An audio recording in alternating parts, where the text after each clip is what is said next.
let's make lemonade. Okay. Let's go to work. That's the signal. Go. Fence. It's beautiful.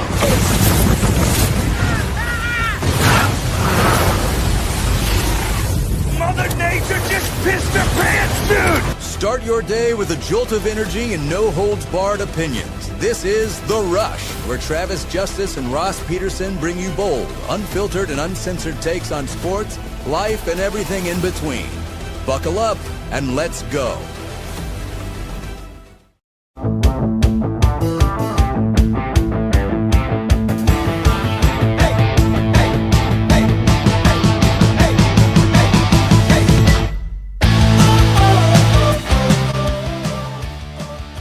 Welcome to The Rush Radio on therushradio.com. Good to have you along this morning on our streaming service and on YouTube. If you're watching on YouTube, give this channel a subscription.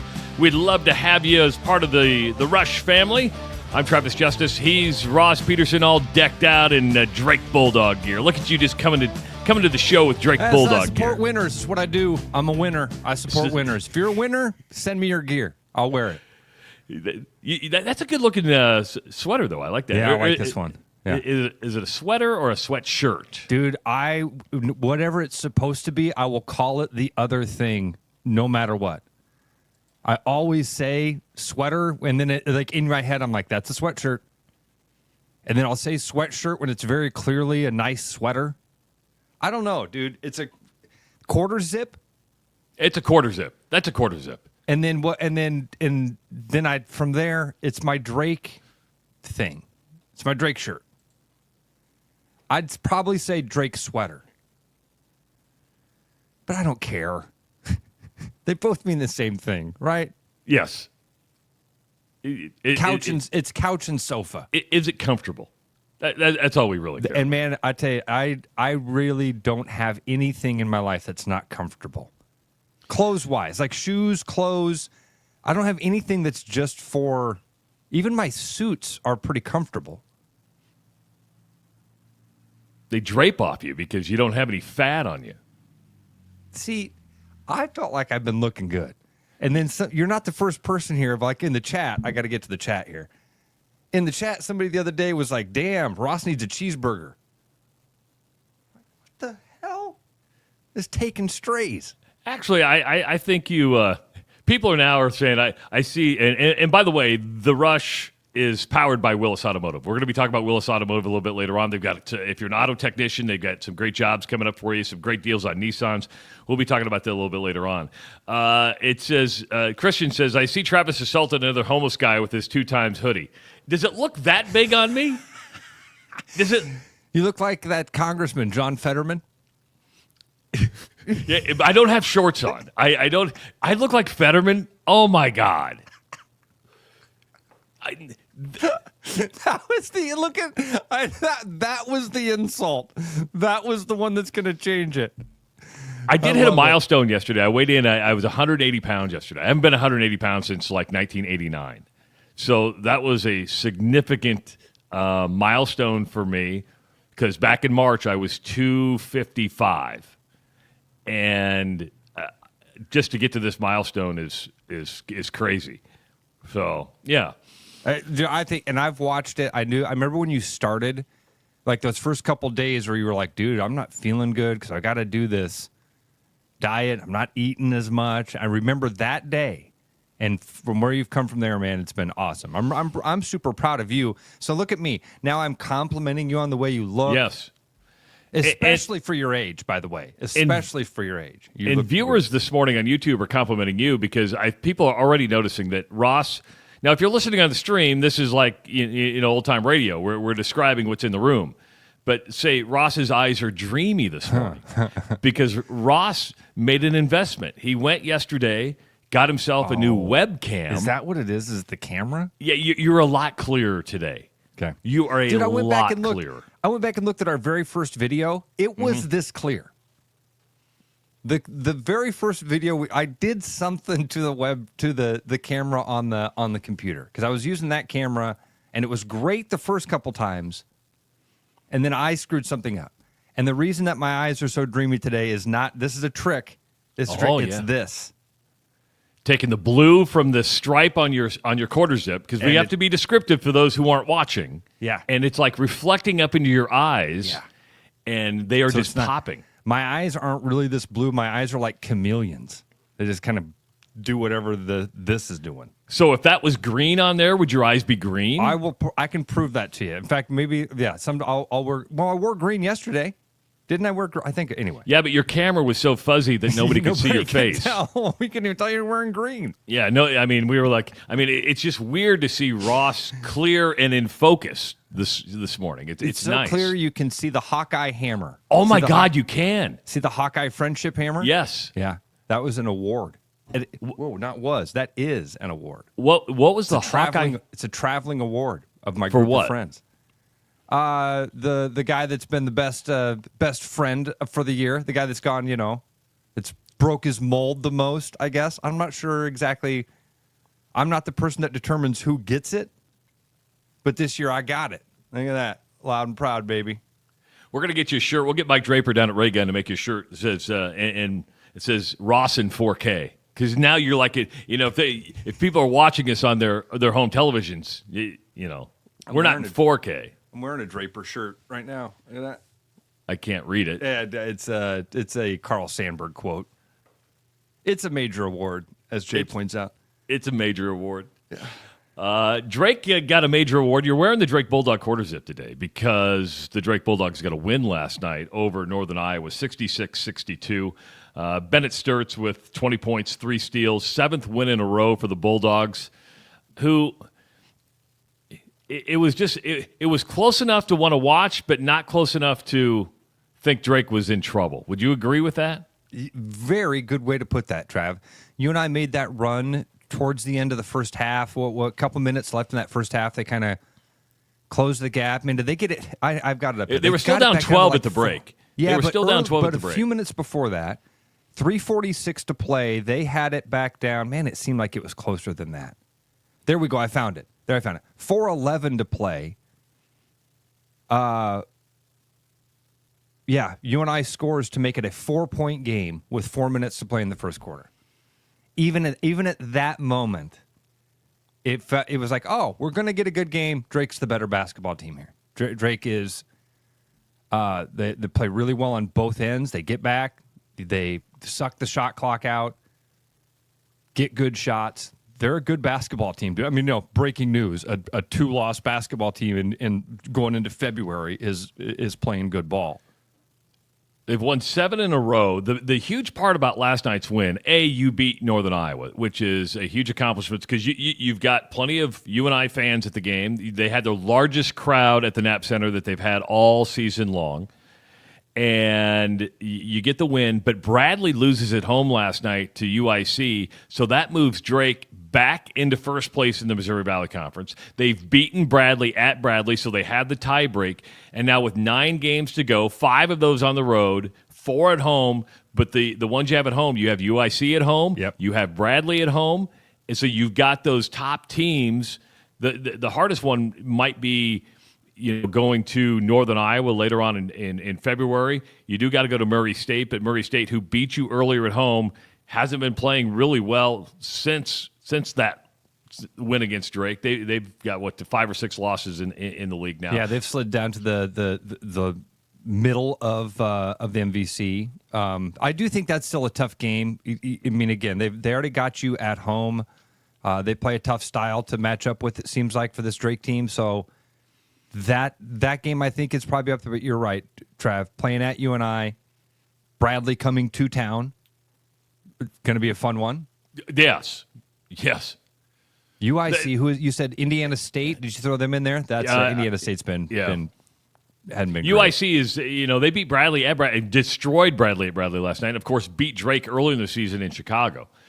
Just the point of it is, I don't think I'm getting ahead of myself here when I say Drake controls its own destiny. We've reached the point now in the season. We're getting late enough to say 9 games to go. 9 games isn't that much. But, dude, I hate saying that with a Valley team. You've got to win the tournament. You've got to win Arch Madness. I mean, That's a good point. They were ranked for a moment there, right? They were. I felt. What didn't Drake sneak in? They were getting votes. They were getting votes. Okay, Yeah. I thought maybe they got in. Never got in.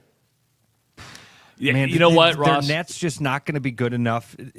I want to make the case that if they win out and you go into March with two losses, and then let's say it's a third, you lose in the Arch Madness championship to Bradley. Damn it, that's a team that deserves to be there, but won't be. Thank you for slapping me back to reality. I had drifted back into previous years to think the regular season title would mean something. And Drake now has 19 wins.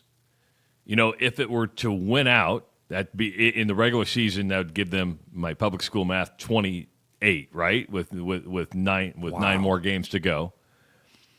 They still would not be an at-large bid for the NCAA tournament. And then you throw in a win down in St. Louis, maybe 2 wins in St. Louis, because, 2 wins in St. Louis and you lose on Sunday. And you still... You're 30-2. 30-3. 30-3. They have to start making the case on the national level for these teams, Travis, and I don't know what needs to happen. I feel like the last couple of years we've seen what we need to see, which is the talent pool is big enough. The talent pool is big enough that these teams can be really, really competitive against the big boys, and on some days can beat them. How do you get Jay Billis to make that case for you? How do you get Charles Barkley to make that case for you? I don't know if you can. I don't know either, man. And it's going to take a long, long time if you're going to be able to do it. You're going to have to crack the rock by just hitting it with the hammer all the time. Every year, hit it again. Every year, hit it again. We're good. And then someday they're going to go, hey, you know what? We should really give more of these teams a shot. That could be fun. Can you imagine going into Selection Sunday and you have a 30-win team, which is possible here, not get in? Remember, 20 used to be the benchmark for anybody. It was before we brought in the analytics and the NET. And I know we're playing future basketball here, and we're assuming that Drake wins its next 9 games. We're assuming they get a win or 2 in the Missouri Valley Conference tournament, lose in the conference tournament final, 30-3, and you're going to be left out.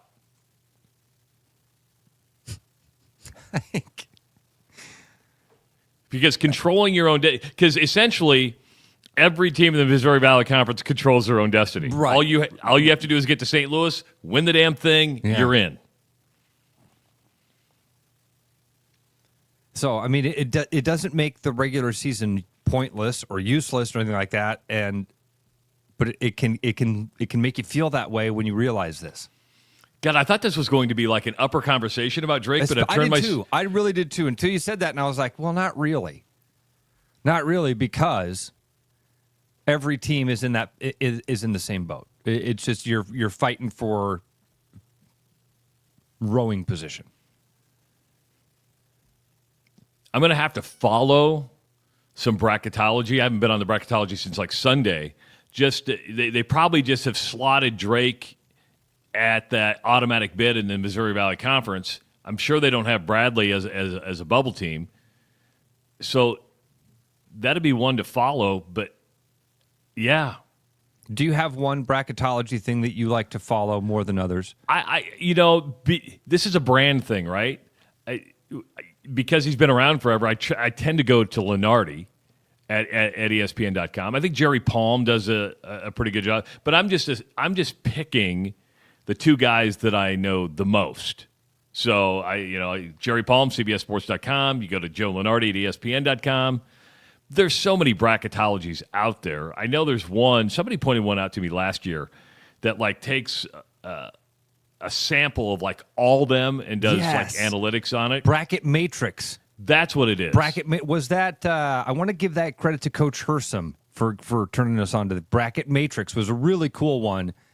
I don't know how. I mean, I like that one. That was probably my favorite site when we had the time to look at it. But I'm with you. When I just Googled bracketology, I clicked the ESPN link. And I'll be honest, I don't do it because it's Joe Lunardi. When you say brand, I probably do it because it's ESPN. Okay, that's fair. But Joe Lunardi is what I'm looking at here. And I don't see anything. I see Bradley. They still have Bradley as the Valley team. They don't even have Drake on this at all. So that will, and I think they did that, Ross, because up until last night, Bradley was sitting in first place. Yeah. Well, actually, they had only one loss, so they were sitting in the league by itself. Now Drake is back into first place because of the tiebreaker. And because of the tiebreaker. Yeah. They have It's Bradley all as a confusing. 12 seed. That's where you're going to be. You're not going to be, but you're going to be either at 11 or 12. But hell, you'd rather be those 12-11 matchups are where the upsets come. Yeah. The one seed you don't want to be is like that 8 or 9. That's the worst possible seed you could get because you got a really tough game in round number 1, and then you turn around and play the number 1 seed in your region. You're 12, 11, 14. Because you even being the 10 seed, you have to play the 2 seed in the second round. Yeah. Yeah. Jay asked if Bartu does any basketball or just football. Bartu does 2 things, and it's analyze football and grow weed. What's Bartu? Oh, you don't know Dave Bartu? No. Dude. This is I have one no of idea who this guy is. This is a guy that Williams found. He's fascinating. Fascinating, man. He was a fantastic predictor of football, Travis, and he never watches football. He has an analytics thing that Division I football teams purchase from him, and he doesn't watch the games. It's just numbers. Fascinating dude. And he owns a weed farm in Oregon. So what I hear you saying is that you had a really, really smart kid in high school who was probably too smart, Slipped through the cracks of the CIA. who got bored, started smoking weed, but instead of becoming your typical stoner, was able to go, oh, I can get a business out of this. So now that I can grow weed for a business, and then I'm like, oh, I kind of like football, but I like the analytics and math part of it. I'm just going to put this together. I don't need to watch. That's Dave Bartu. I'm going to spark a doobie. Just described Bartu. Oh, man. I was reading an article on CBSSports.com, and this actually pertains to Drake. And I thought it was interesting because they had the 15 most impactful transfer portal basketball players this year. I'm not going to run through the list. But, your typical teams were represented. Kansas, Kentucky, Memphis was on there. I thought it was interesting that not one Drake player was on the list. And I know Drake's not a superpower, but you have an entire team of transfer portal players that came from a Division II school, and they have 19 wins on the season, and they're in first place in their conference right now. How is that not impactful to a major – and they've pulled off some upsets early in the season against named teams. That's the thing, Travis, that I thought would be able to move the needle enough for it. Are those upsets over some of those? Yeah, when you say name teams, I mean, what's the right Miami early on. Yeah, bigger conference teams, however you want to say that. Some of these big boys that they lose out to later on, they lose those opportunities to later on.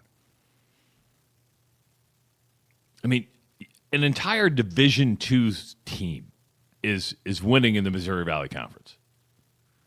Now, what it tells me is those Division II players were probably better than Division II, but are making a hell of an impact.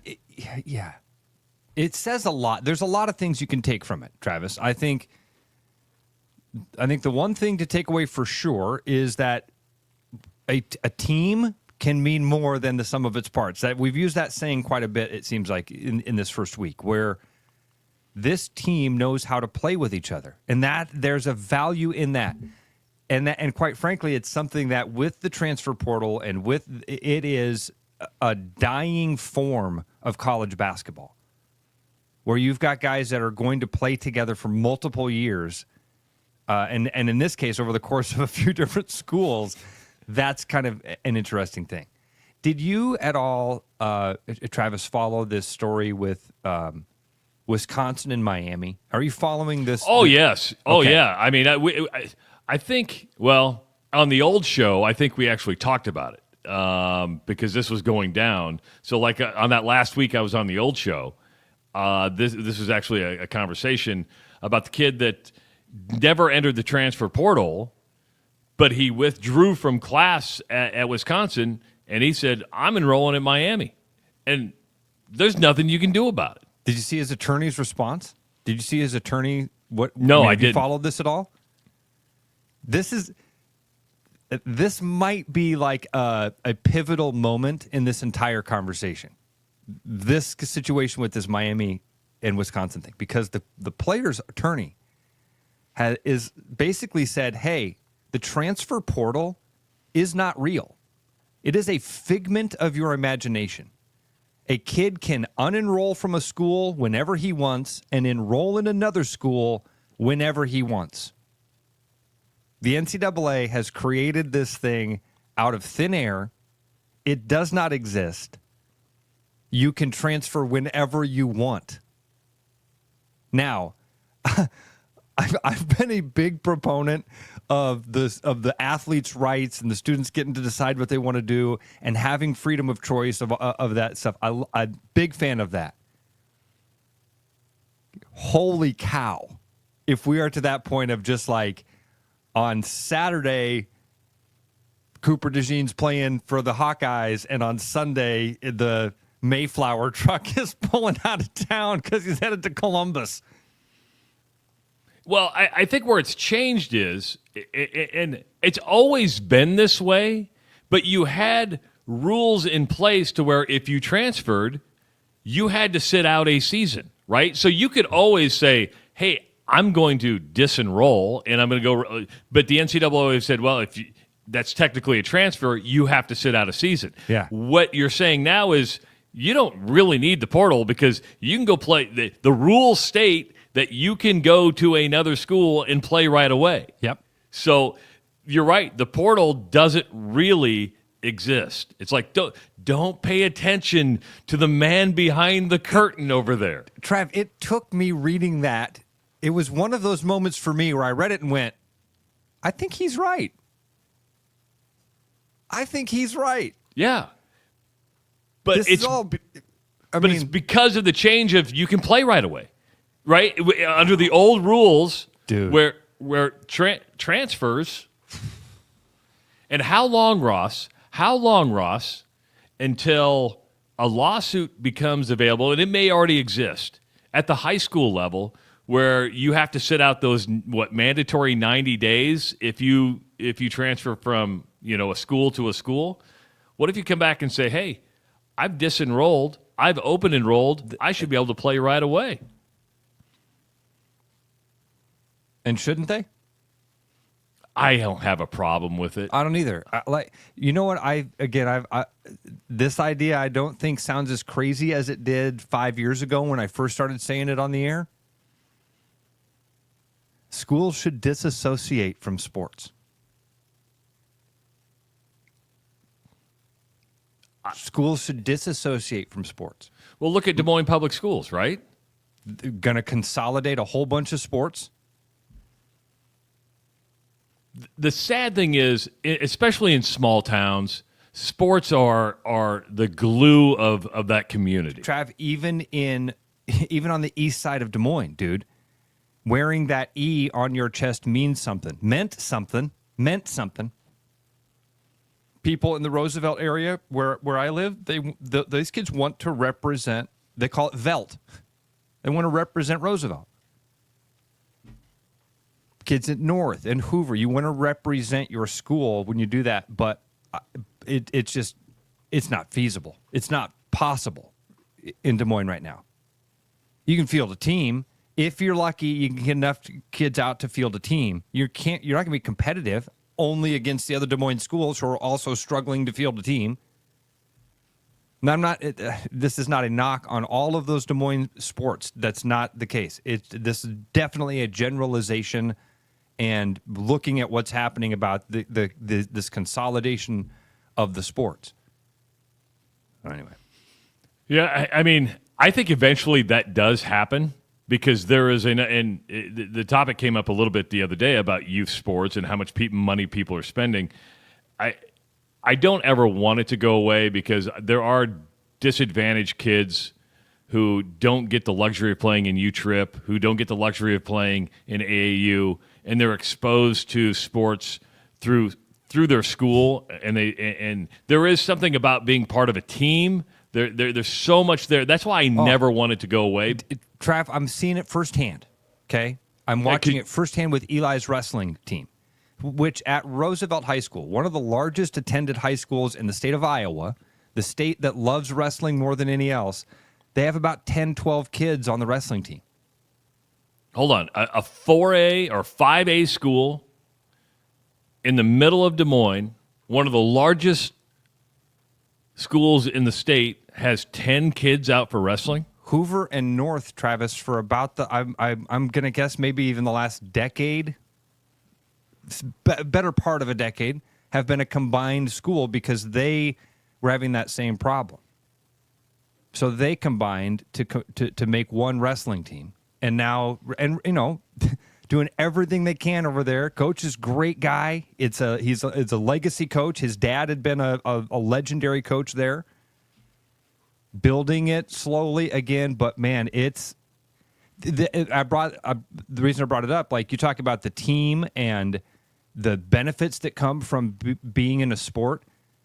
Travis, he has, again, in Des Moines, with a Des Moines public school, you're going to get kids who are still learning English in high school, okay? And Eli has buddies that are on his wrestling team that are in that situation. And the benefits you see those kids getting from being a part of a team and being able to compete and finding success, dude, that is like gold. Man. You can see it in the coaches' faces too. It's a struggle for them to know when that you've only got so many kids out there. But man, when you get those little victories like that, oh, dude. So and that's why I never want sports to go away from schools. Now, participate. It's going to be different everywhere. Geographics, socioeconomic stuff. There's stuff that goes into this. But, man, it will be a discussion in 20, 30 years. I won't be alive when it happens. But I could see a day when sports just go away from schools and they're all just privatized and, you want to play? Club sport type of thing. Did you see Alan wrote in and said the Hoover and North were one wrestling team when he was a junior in 2004. Wow. So for 20 years now they've done that. I think that there's some changes happening with that too, Trav, but I don't know for sure. Well, what Des Moines really needs to do is consolidate its football teams too. If you want to be competitive, but again, that's a priorities conversation. Do you want to be competitive in football, or do you want to have something that represents your school? Do you want to give the opportunity to all your kids that are here? Because again, each one of these schools has enough bodies running around them to fill these rosters. Kids aren't taking advantage of the opportunity. How do you make sure they do? There's definitely a cultural thing that's happening there. American football is not as prevalent in some of these homes in the Des Moines communities as it is in the suburbs. Well, I don't know about you. I know you played baseball at East. Well, you kept book at East. I'm just taking strays left and right. There's also parental influence here. I was made to play sports. And I'm glad I was, right? Yeah. I was kind of a wussy dad. I mean, I should have made I made Owen play baseball. I encouraged him to play football in high school. He played all 4 years. Played offensive line, right? Yes. No, defensive line. Defensive line, okay. Yeah. But I never did that to my girls. And I should have. They never participated in a team sport. And I was just kind of like, I don't know why I held back. I have a daughter that's like 6'1". Can you imagine being 6'1" and not playing high school basketball? In but Nebraska? I never made it. Yes. And not too long ago, she was like, hey, why didn't you make me play? I'm like, well, I suggested it, but I just didn't want to put up with the fight. But there's a lot of parental influence where, if you don't want to play, don't play. You go be happy. But there is something to learn from that. 515-517-2303. That is the number to call if you want to participate and talk to Ross and myself, because we'd love to talk to you. Now, yesterday I put kind of a little cryptic note on Facebook. And, oh, yeah, you did. Yeah, what was that about?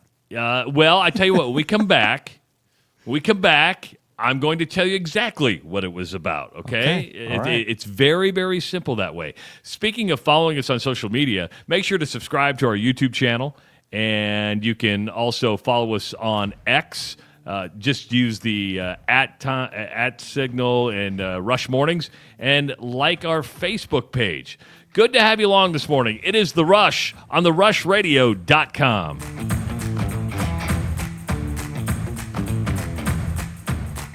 Attention, all experienced automotive technicians. Are you ready for a change in your life? Do you want to work with the best team in Iowa? Look no further than Willis Auto. They are currently hiring JLR and Volvo technicians, and they've got big opportunities waiting for you.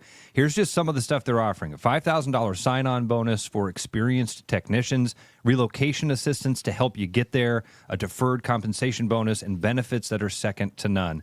At Willis Automotive, you'll be working with the best tools, the best team, and the best opportunities to grow your career. So come work with the best. Are you interested? Apply today and take the first step towards your exciting future with Willis Automotive. Willis Automotive, where experienced technicians thrive. Missing a quality home-cooked meal? You know, the kind Mom used to make? Lucky for you, we found her recipe book. Welcome to the High Life. Welcome to the Champagne of Bars. You know why Central City Liquor is always so busy? Yeah, it's because of the cash coupon. Saving money is important, but honestly, I think it's our huge variety, the convenience of our store. Now, I'm going to stick with the everyday cash coupon. Well, the guys come in for those great values, but the ladies come in to see me, you know. I don't think so. Morning, Tom. We got cash coupon today. Good deal. That's going to save you some money on that bottle, Mike. Central City Liquors, open 7 days a week, 5 blocks north of 235 on 2nd Avenue. Save 10% when you pay in cash. With over 260 beers on tap, El Bait Shop isn't just another craft beer bar. It's the best. Beer lovers know. El Bait Shop, 200 Southwest 2nd, Des Moines. Start the new year with a new car at Willis Chevrolet of Granger. We have the largest inventory of new and certified pre-owned vehicles in the area, and we're offering huge savings during our new year new car sales event. Save up to $8,000 on selected 2024 Silverado 1500s or $10,000 on Tahoes or Suburbans. Looking for something affordable? Check out the Trax and Trailblazer starting at just $23,000. At Willis Chevrolet of Granger, we're your small, friendly, family-owned dealership. For great deals and great service, visit us at Willis Chevrolet at Granger today.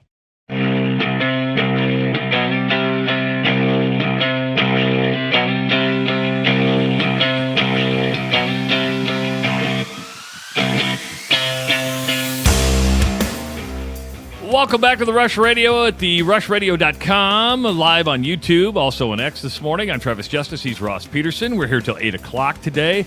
I got to give it to the Duax family over at Central City Liquors. I love those commercials. And I don't even know, how old are those commercials? Because they were like, hey, we need something to give you a commercial. And they sent those over. And all of them that they sent over are classic. Yeah, that's Central City Liquors. That's Central City Liquors.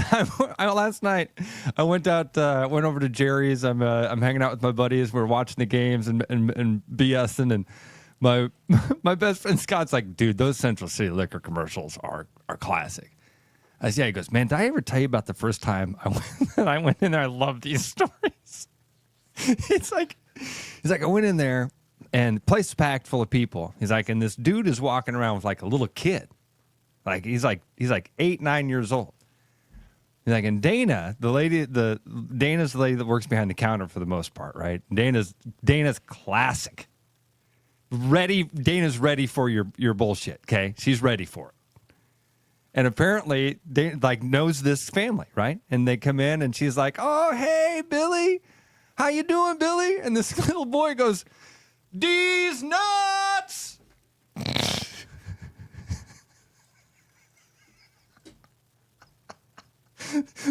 Scott's like, I'm looking like, what? I was like, yeah, that's Tuesday at Central City Liquors. That is awesome. And by the way, I love people are now paying attention to the commercials, which is good. Now, if you're listening on the stream, you can't see them. We actually play like a video commercial on the YouTube stream. But they were talking about the wooden nickels the cash the cash coupon. Pay cash. Guy's like, he's paying cash for a 25-year Macallan? Do you know how much a 25-year Macallan is? There's so much stuff. I'm telling you. So I think we've talked about this. If you go to Central City Liquors, they have inside the north-facing door, they have an old Des Moines Register article that the article is supposed to be, and it really is, the article is about how Templeton Rye, they can't keep it on the shelves. And so in order to get proof that they can't keep it on the shelves, the Register came and took a picture of the empty slot on the shelf where Templeton Rye is supposed to be. But if you're an astute observer, you'll notice that the row next to it that's completely filled with bottles and real cheap too, right? Is Pappy Van Winkle. And it was like Pappy for like $35. It's yeah. Now, if you would have bought all that, that would have been like collecting baseball cards today. Like Bitcoin. Yeah, it would have been like you bought Bitcoin. Yeah. We do want to thank all the supporters of the Rush Radio Show. Having you along is great, and we're glad that you believe in us, glad that you know we're doing something right here and trying something different. Yesterday was a weird day, Ross. I put this on Facebook yesterday, and a lot of people are curious about what the post was. And I said something unreal, almost petty happened yesterday that just blew my mind away. And I went through a range of emotions yesterday. I called you right away. I'd left lunch. I go, "You're not going to believe this." You go, "Oh, I know what you're talking about because I just had the same conversation." So, Ross and I think, have been very professional, or as professional as we can be, since our departure from iHeartMedia. It was time to go for me. Ross was forced to go. I was fired. Ross was fired. He was shown the door. Said nothing but kind things about the guy that even the guy that fired me. I've said this multiple times. Was very, very, very polite about it. Wonderful, and I have nothing bad to say about him at all. But yeah, I was fired. I didn't quit. Well, you're talking about Seth. What's his last name? Penkin. Yeah. And he's in a tough spot. He's been there. Is he? Yeah, I think he is. He's in a Well, I mean, I never met the guy, and I only talked to the guy 30 seconds in my entire life. The day he fired you, I got a phone call. "Hey, this is Seth. I'm in here with an HR person. Just to let you know, I fired Ross today. Do you have any questions?" "No." "Will you be here on Monday?" "Sure." That was the extent of the conversation. Otherwise, never met the guy, never talked to the guy. But that's okay. I just did a 2-hour radio show. No problems. I always figured if I'm talking to you, you probably have a problem with me. So I'm okay. But over time, I'm like, you know what? No news is good news. No news is good news. I did get to meet him a couple times. I do like the guy. So that's neither here nor there. No, I'm not picking on Seth yet. Oh. Well, because I think he's behind a little of what happened yesterday. Maybe not. Okay. Yeah. I'm making a huge assumption. Yeah, I wouldn't do that, but that's okay. Okay. This is where Ross and I are different. This is where Ross and I totally disagree, maybe, on what happened yesterday. So, in order to market this show, we are an online radio station. That's what we do. An online radio station that runs live 2 hours a day. Okay? The only way you can find us is by going to our website, therushradio.com, or subscribing to our YouTube channel and our X page. That's it. We're just a small, very small micro company that's trying to do something different, that doesn't want to live within the constraints of a corporate media conglomerate. right? And that's the best way to do it. And we're like, maybe we can do this on our own. Inspired by our friends over at Iowa Everywhere. Going, you know what? They're doing it. Why can't we do it? So we've partnered with Choice Creative to help us out with some marketing. And Choice Creative has a lot of power, has a lot of reach. And they have exclusivity to signage at Hilton Coliseum and Jack Trice Stadium. And when we were talking, we're like, how can we promote the show in ways that would benefit us? And we're like, you know what? There are signs above all the urinals in Hilton Coliseum. What a perfect placement for us. You're going into Hilton, you're taking a whiz, you're looking straight ahead. You've got a sign that says something about the rush. It says something like, after you flush, make sure you rush. Or yes, something. Or listen to the rush with a QR code to our website. So they were they printed all these banners, not banners. They're on 8x10 sheets in like little plastic slots, right? They're on their way up to put them in Hilton Coliseum. They send the proof to Cyclone Sports Properties. And Cyclone Sports Properties sends back, yeah, not going to happen. And the big question was, why? And the reply from Cyclone Sports Properties was, well, we usually save those for our affiliates, which happens to be iHeart, which we now know. He sent a very nice email that said, we love what the guys are doing. Yes. We can't run with this. I have nothing against Cyclone Sports Properties. No. My problem is that's not entirely true. It's a half truth maybe, or something that you were alerted to by iHeart that this might happen. Because at Jack Trice Stadium, there have been flyers and banners for other media entities within the Des Moines market. KIOA has been promoted at Jack Trice Stadium.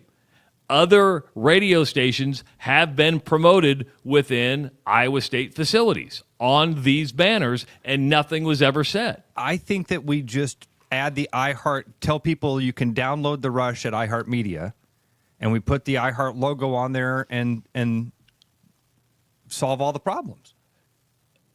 But do you think, because what I think, and maybe I'm wrong, I'm making an assumption here, I believe that iHeart knew that Choice Creative had this relationship with Cyclone Sports Properties, made a phone call and said, whatever they do, don't let them. Trav, I don't know about any of that. And I make an assumption. Make an assumption. My assumption is not that. My assumption is that the Cyclone Sports Properties just looked at it and said, "Oh, we might piss some people off here, and we've had a long time partnership with this group.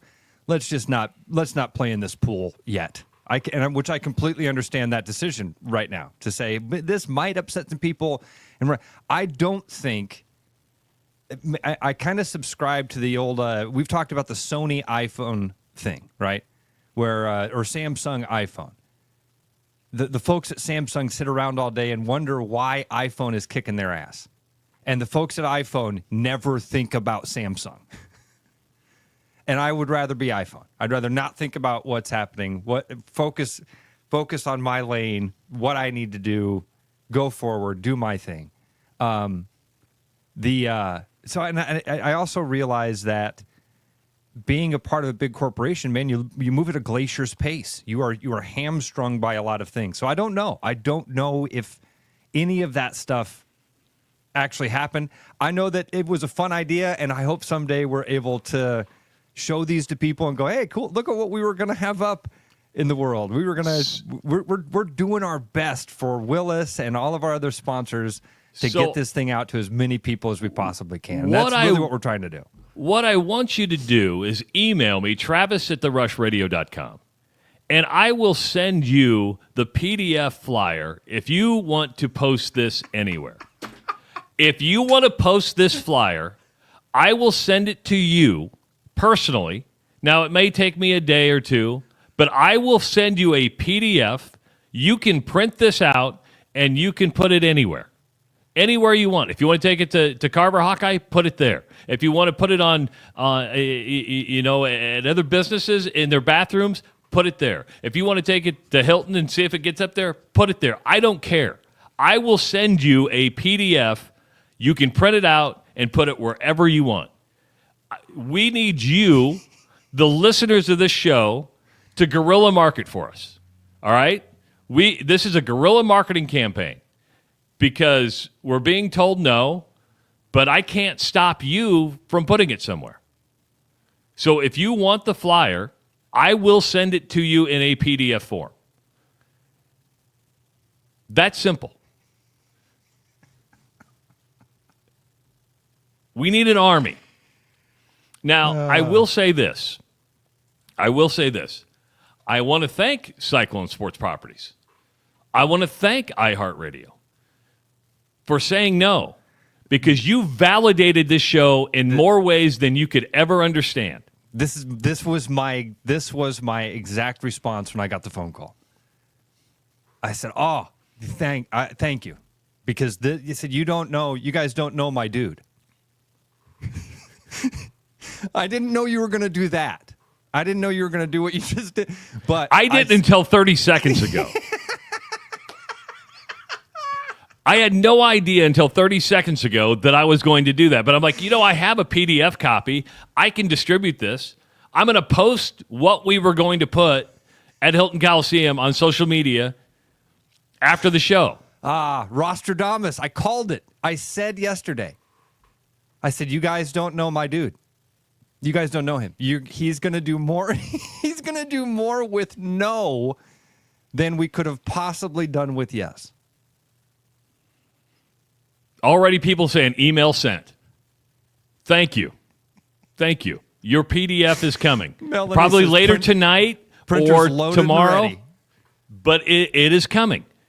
And you can print off, we all print at work for free, right? I mean, we're not supposed to, but we all do some personal printing at work.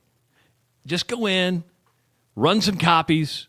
I know we always had to watch. You remember that code of ethics video we had to watch? Dude. This is station property, and do not use station property for personal uses. And so, but we all copy for free because, not everybody has a copying machine at home. And you're like, I need 10 copies. Well, with this flyer, if you want to print 100 copies, that'd be great.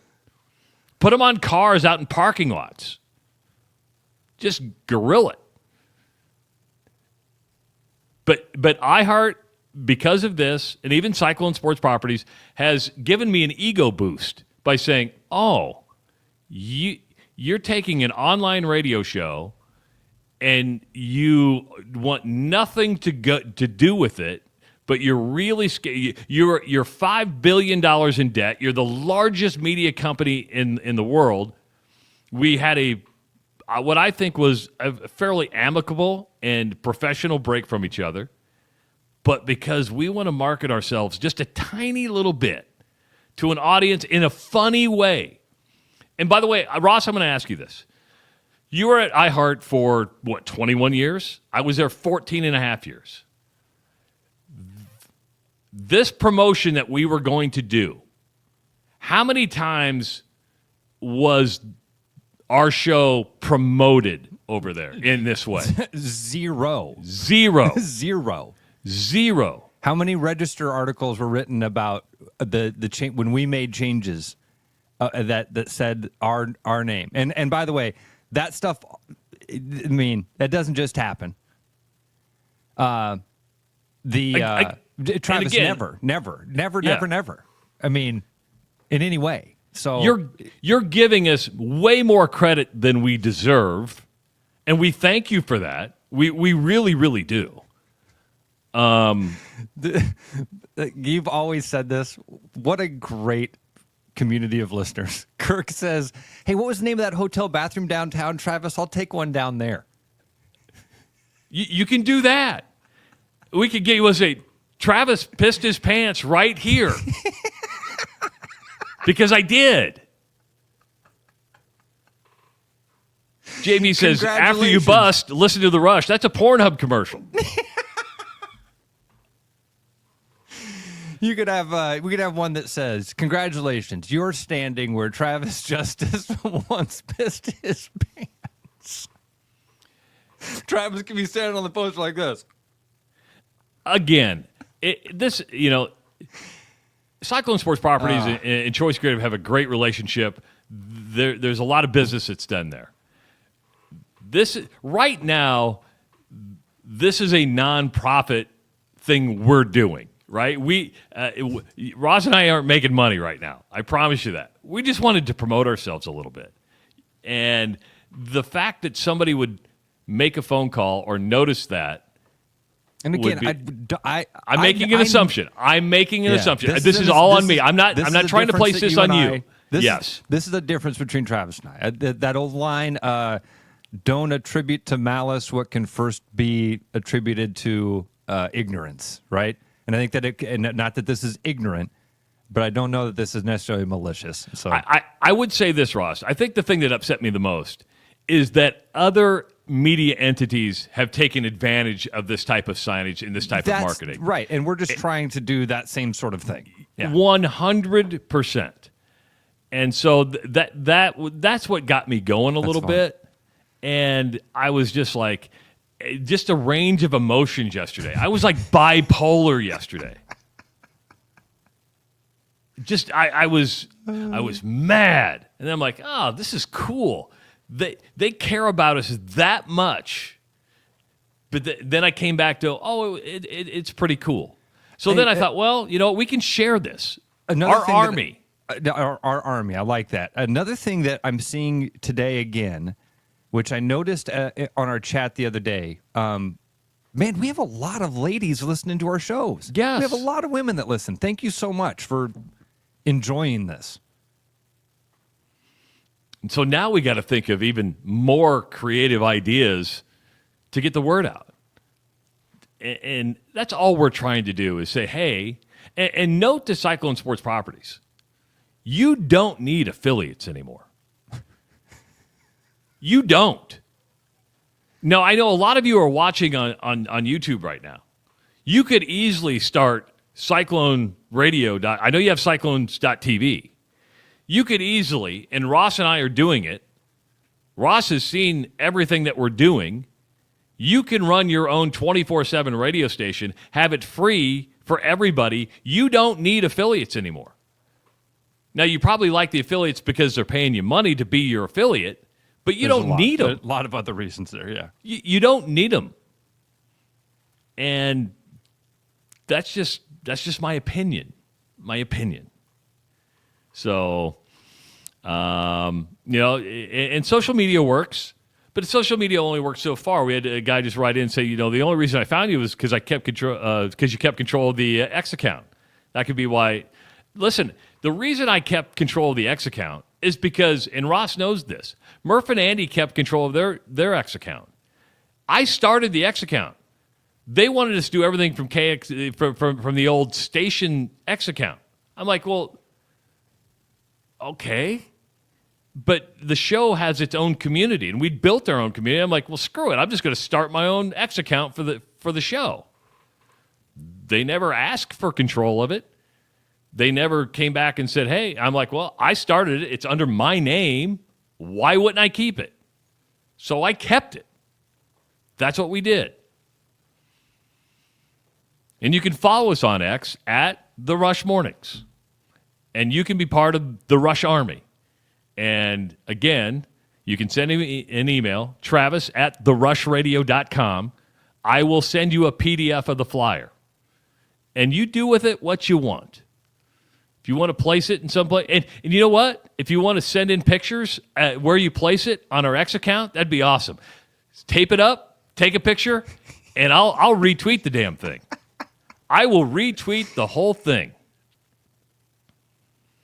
I like David just wrote us a nice comment. He says, guerrilla marketing is the ticket. I had no idea Travis was so sharp. Oh, Ross has seen me when I get like this. I've tried to tell everybody.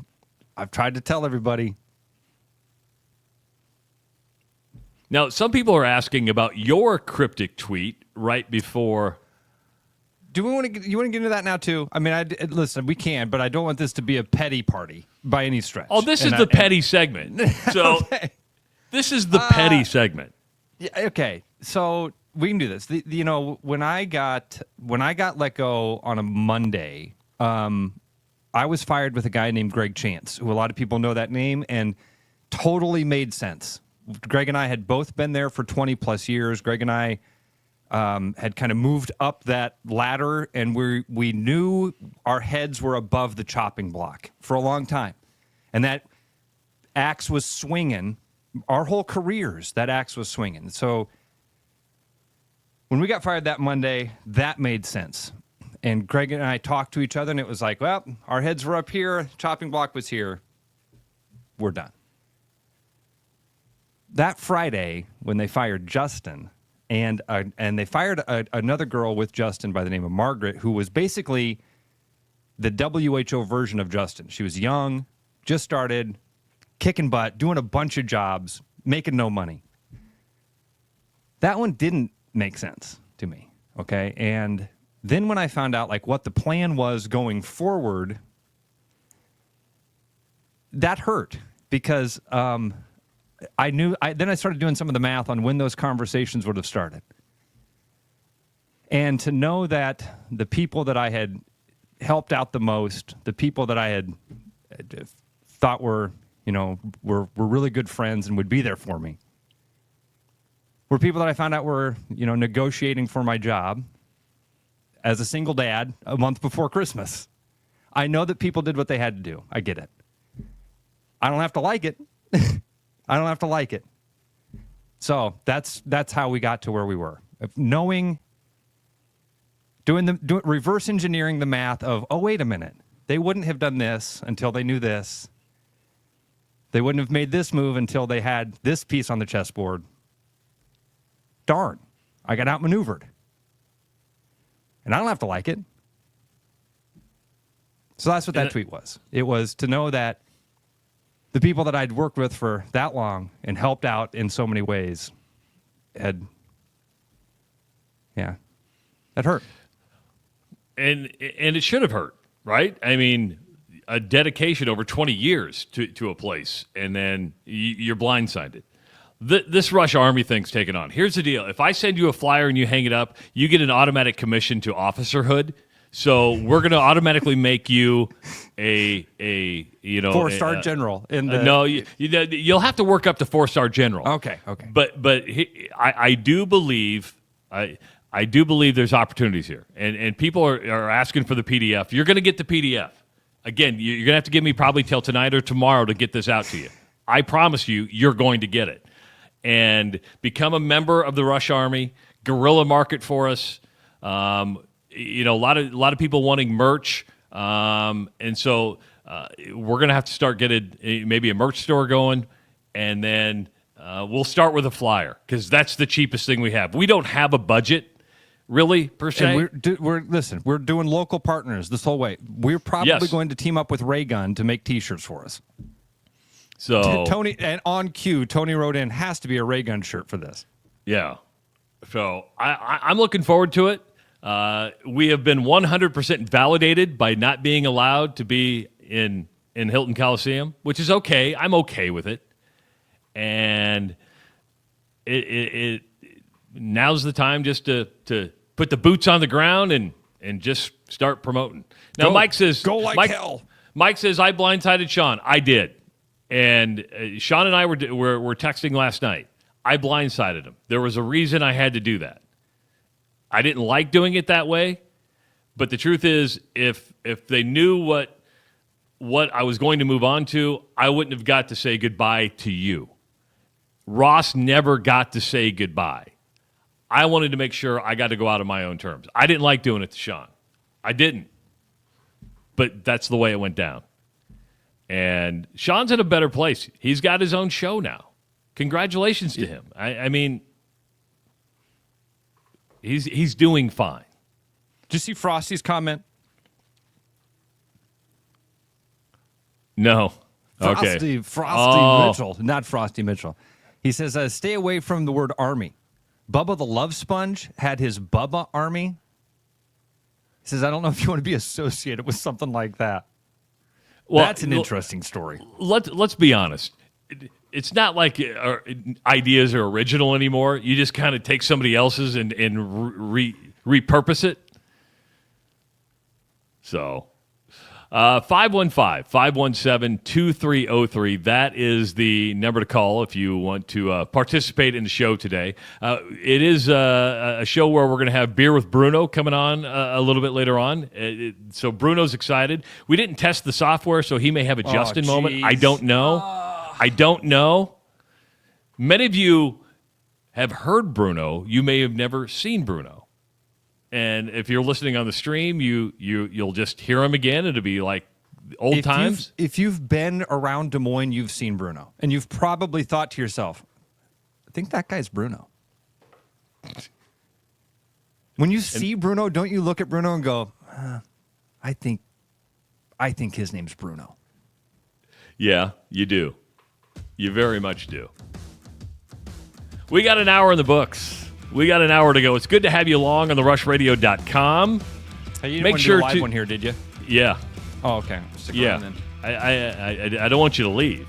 I do want to say you can follow us on the socials. Subscribe to our YouTube channel. Follow us on X. Tell us you're with us. You're with us. And you're going to go into this and you want a PDF. And also like our Facebook page. It is therushladio.com.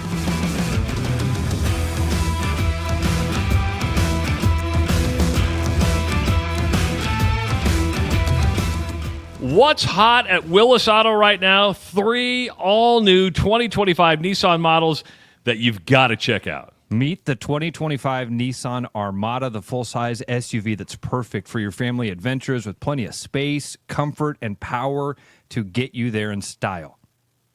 The 2025 Nissan Murano is a midsize SUV that combines sleek design and ultimate comfort. And if you want tech and all-wheel drive without breaking the bank, check out the 2025 Nissan Kicks, loaded with features and starting at $25,000. Find your perfect Nissan today at Willis Auto. Visit them in-store or shop online at willisauto.com. Willis Auto, more than an auto dealership, it's your next drive. Not too many places hit all the right notes. But when it comes to great atmosphere and delicious scratch-made food, Truman's is the name to know. Game days are for Chiefs fans, but every day is for the food fans. Truman's, get to know us by name. I'm loving these wooden nickels, Brian. Yeah, I suppose everyone is catching on. Just spend $20 to get a wooden nickel. It's 25. Collect 10 and add up the savings on your next purchase. Some of these are worth $5. That could be huge. I know, right? That's why you have to spend $20. It's 25. Collect 10. It's like money back to you. Spend 20, you get another wooden nickel. It's 25. Collect 10 and add up the savings. It's huge. Central City Liquor is home of the 10% cash coupon. And the wooden nickel program. It's huge. There's a new spin on casual dining near Drake University. Lucky Horse Beer and Burgers. Craveable faves, flatbreads, delicious burgers, frozen cocktails, and a crazy cool vibe. Get to Lucky Horse Beer and Burgers today. What's going on, everybody? It's Bobby here at Land Rover Des Moines. Just want to say Happy New Year, and I want to invite you guys in because right now we have over 35 Land Rovers in stock, ready for immediate delivery, like this Range Rover Sport here with $2,000 in loyalty. This is a great time to come on in, find a great vehicle at a great deal. So stop down and see us at the showroom or visit us at LandRoverDesMoines.com. We'll be glad you did.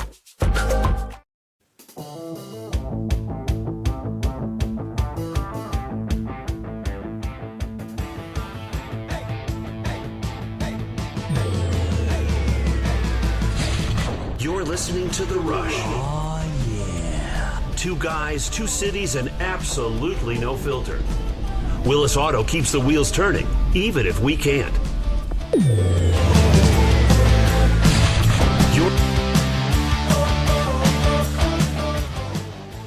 It's therushladio.com.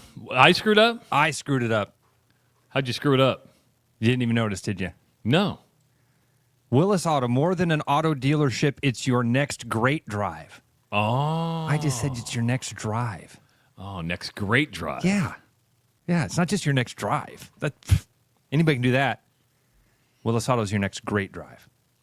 Thank you for doing that. Yeah, they got some cool stuff too. Real quick, I want to tell you this. Buy 3 tires, get the 4th for $1 at Willis Nissan starting on Saturday. Really? That's buy 3 tires, get 1 for $1? That's a hell of a deal. That's at Willis Nissan on Saturday. It says select tires only. Tell them to call Steve at Nissan and tell them that the Rush sent you. Call Steve at Willis Nissan. Tell him you heard about him on the Rush. So if you want to help us out, because it's all about us, we're selfish.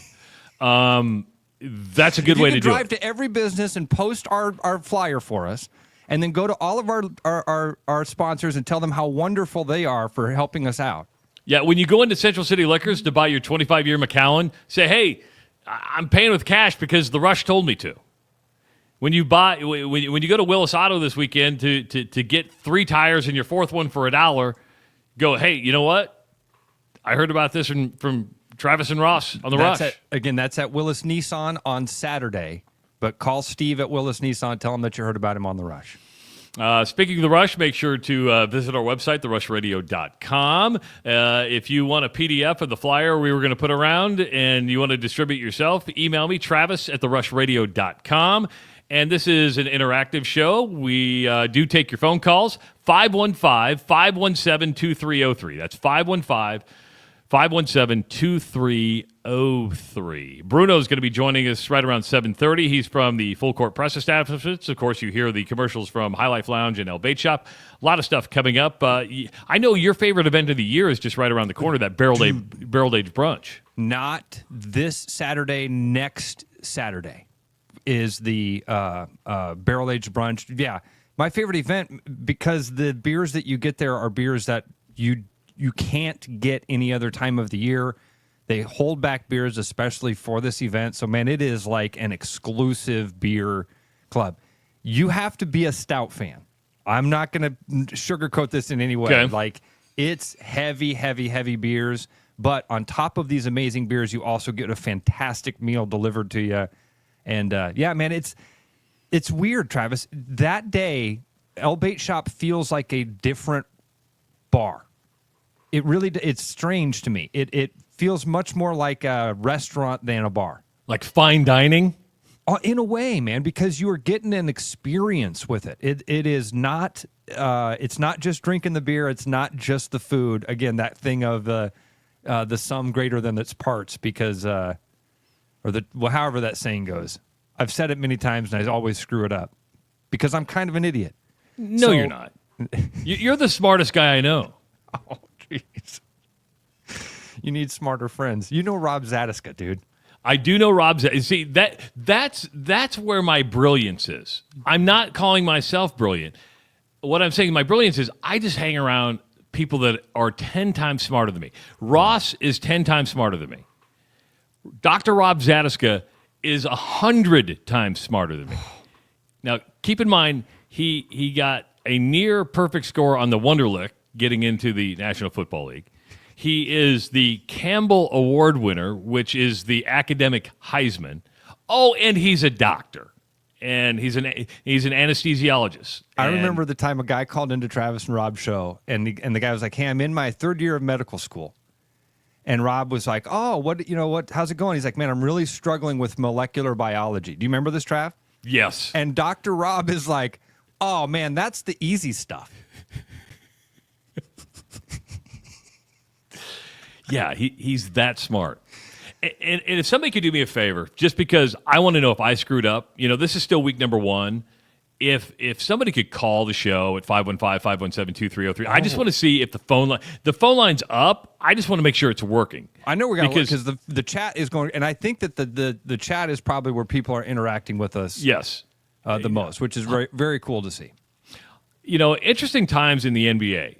Ross and I have never spent a lot of time talking about the NBA, but this is going to go into kind of a local angle here in a sec.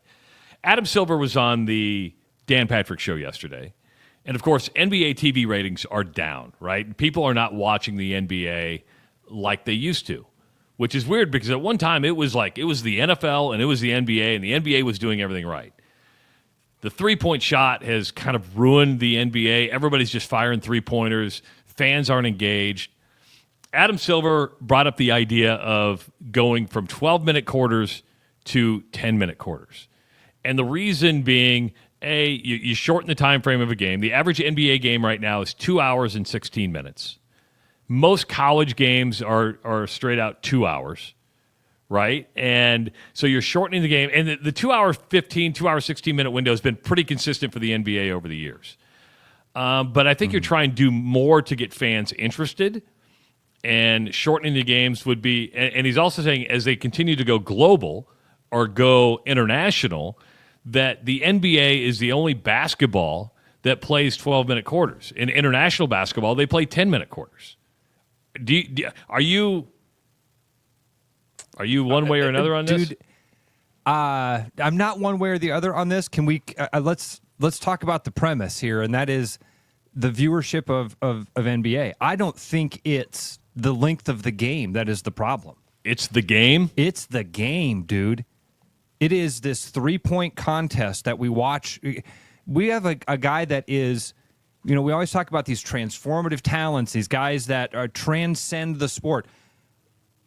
Victor Wembanyama is a freak athletically, a once-in-a-lifetimes athlete. And have you seen his shot chart, Travis? He shoots... he's just as much, if not more, of a prevalent three-point shooter as he is a rim rocker.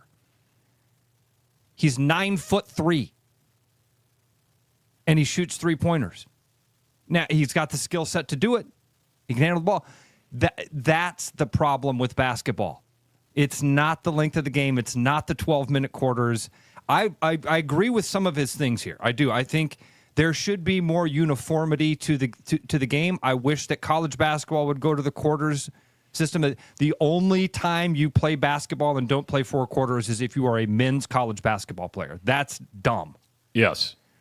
I would be totally okay with there being, and again, if since it is an international game, I'd be okay with some sort of international uniformity. I think is probably the way to, rules can change, things can change.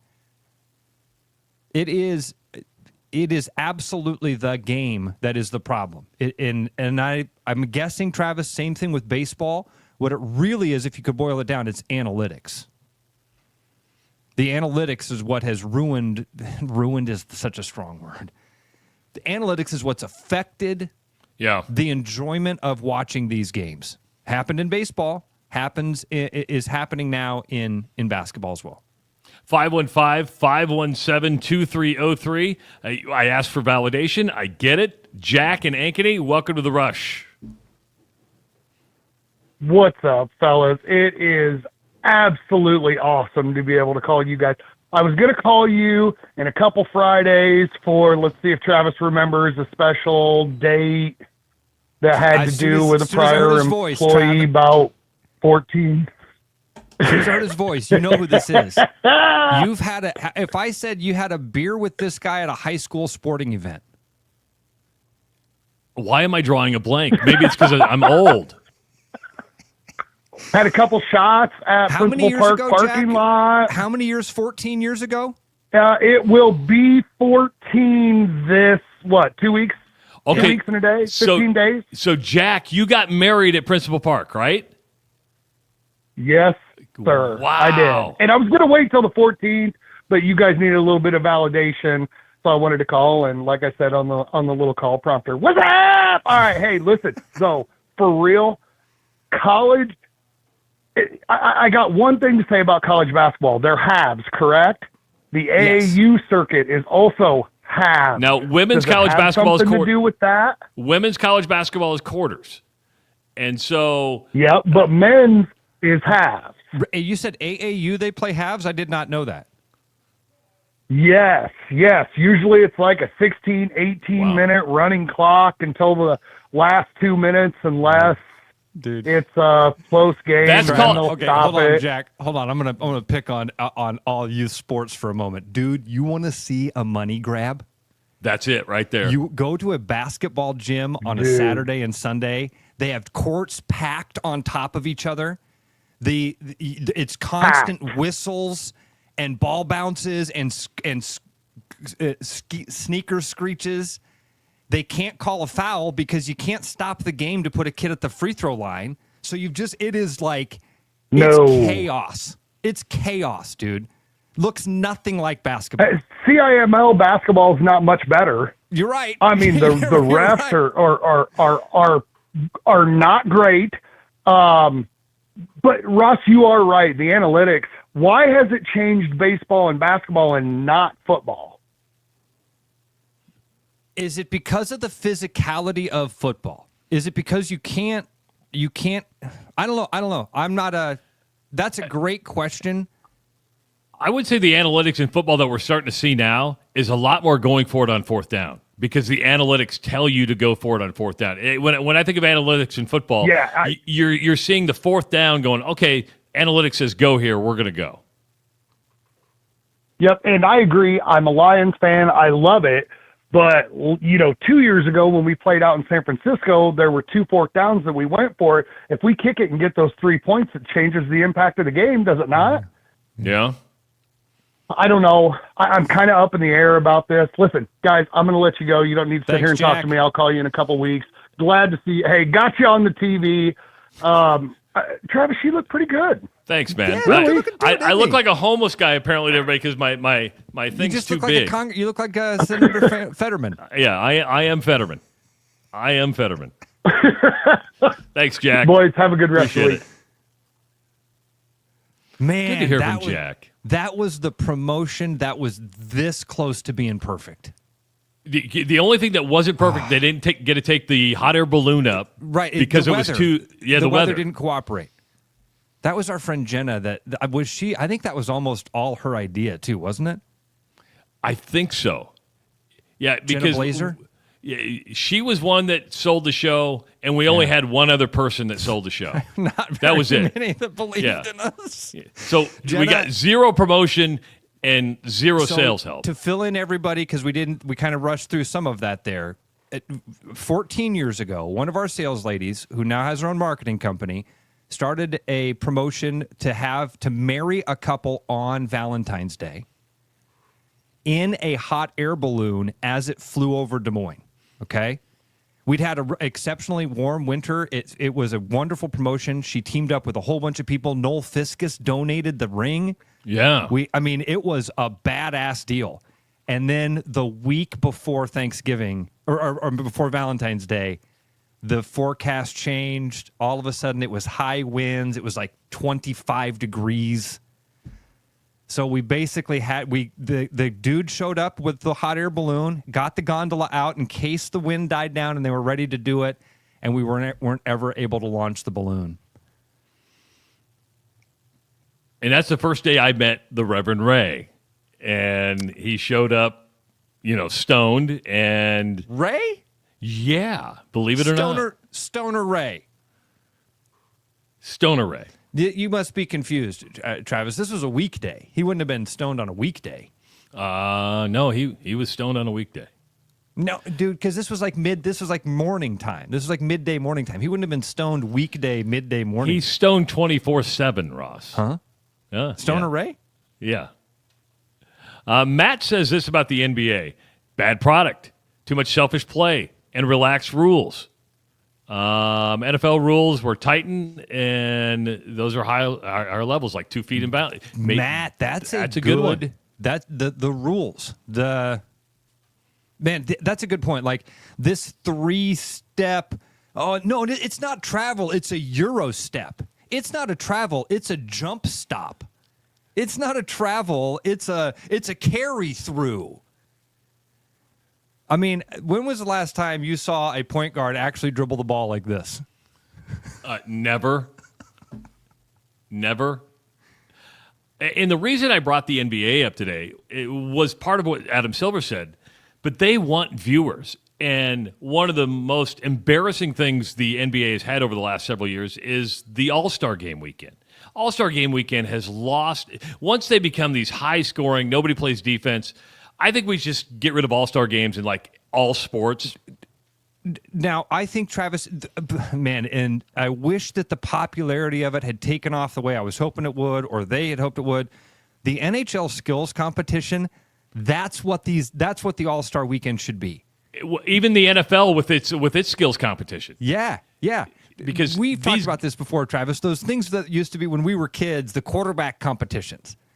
And you'd have Warren Moon and Dan Marino out there in shorts and T-shirts messing with each other, trying to hit targets on wheels. Remember those stupid things? Yes.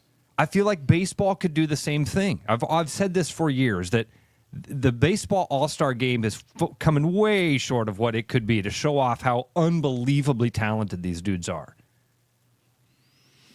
I love Mick. He says, every bar on Broadway in Nashville is going to have a flyer by the end of the weekend.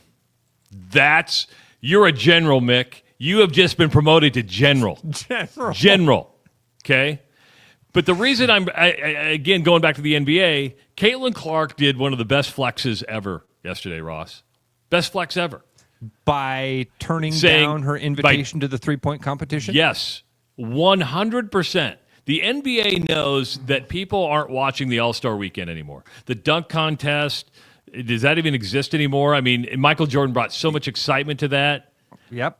And then the three-point contest. But you're going, Adam Silver's going, who's the big draw here?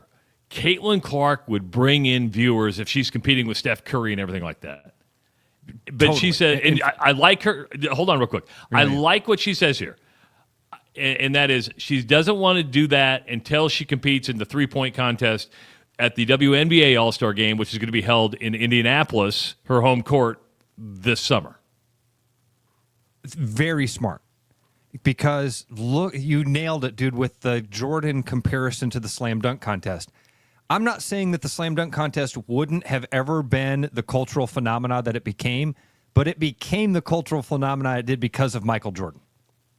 Michael Jordan's leap from the free throw line was on Wheaties boxes. Like, I mean, those I have those posters somewhere. I should display those. That one moment launched that slam dunk contest into becoming a part of our sports lexicon. Like, it became a part of the calendar for about a decade. When the Heisman Trophy was important, when opening ceremonies for the Olympics was a big deal. This was a big deal. The slam dunk contest was something you went out of your way for. And I do feel like Caitlin Clark has that sort of impact. I'm not saying it's going to be the same impact, that same level, but man, when she gets involved with something, it's going to have a lasting. She's already shown that. She's shown that. Stratospheric, and this is why I say it's a flex. She's the only WNBA player that could do this, and I'm sure there's WNBA players going, "What are you doing? You need to promote the league." She's saying, "Hold my beer, hold my beer. Yep. We can do this on our own. Just follow my lead." And I mean, Sabrina Ionescu competed last year, which is great. Sabrina Ionescu is a great player. She's not the marketing machine that Caitlin Clark is. And when you can say, you know what, I'm going to turn this down, and I want to save what I do from a sideshow or entertainment factor. Well, watching Caitlin Clark every night is entertainment. But when you want to put her in one of these skills competitions, no guarantee that she's going to win a three-point contest. But she's like, I'm going to save it for Indianapolis. I'm going to save it for the hometown crowd. I'm going to save it for the WNBA, which I think it's a great move by her.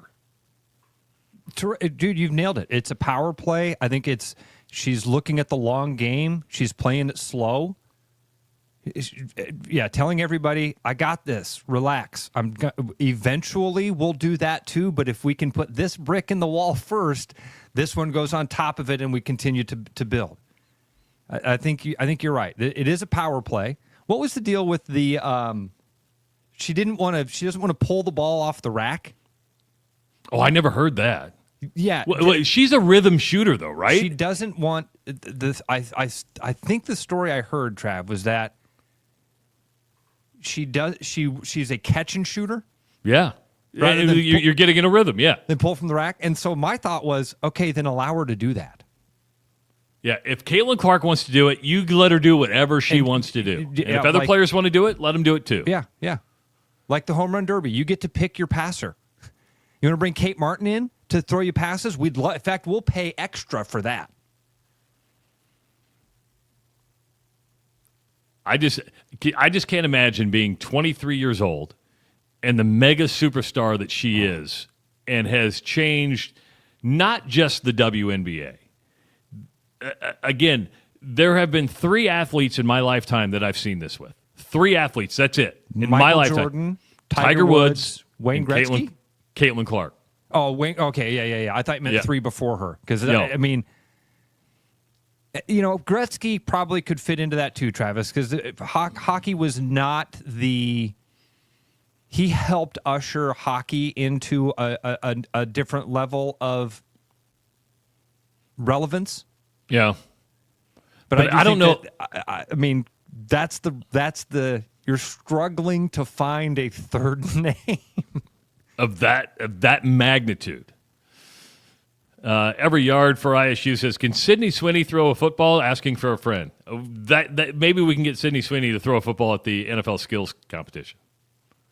You know who Sydney Sweeney is? Yeah. Okay. yeah. You follow her on Instagram? No, I don't. I'm not much on the Instagram. The only thing that my Instagram is like when I post a photo on Facebook, it like automatically goes to Instagram.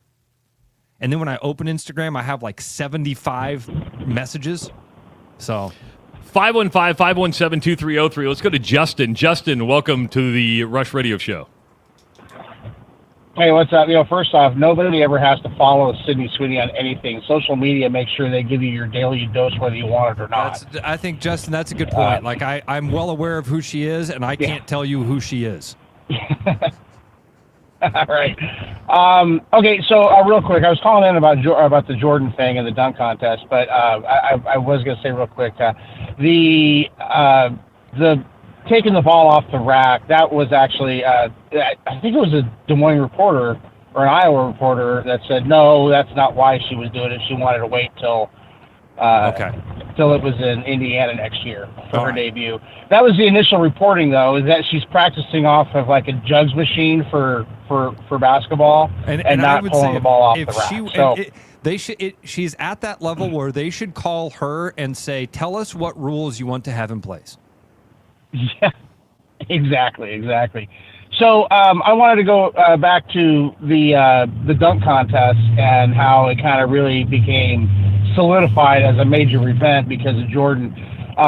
There's a term for, and I don't know what the term is, maybe you guys can come up with it, where we remember something in a particular way, right? A great event, but there were more circumstances around it, right, that made it great. So the dunk contest with Jordan, you're absolutely right. We remember it because of Jordan, but really the big deal about that particular year was Jordan was going up against Dominic Wilkins. Yep. Yes. Yep. And Dominic was the high flying guy in the NBA at the time, and Jordan was the newcomer. The other thing about Jordan's dunk that we all kind of forget, and you can go back and watch it. We say he took off from the free throw line, but he had his foot well inside the free throw line. So it's not like he was, he took. So I noticed that every time I see that on wherever I see it, I was like, oh, his foot, he took off from inside the free throw line. So anyway, I got to rain on your parade. I hope you appreciate it. Thanks, Justin. Appreciate it, man. Drive safe. I think he has the speaker on because you could hear every turn, everybody that was passing him. You could hear. It sounded like he was in Chicago. Like it was constantly on traffic.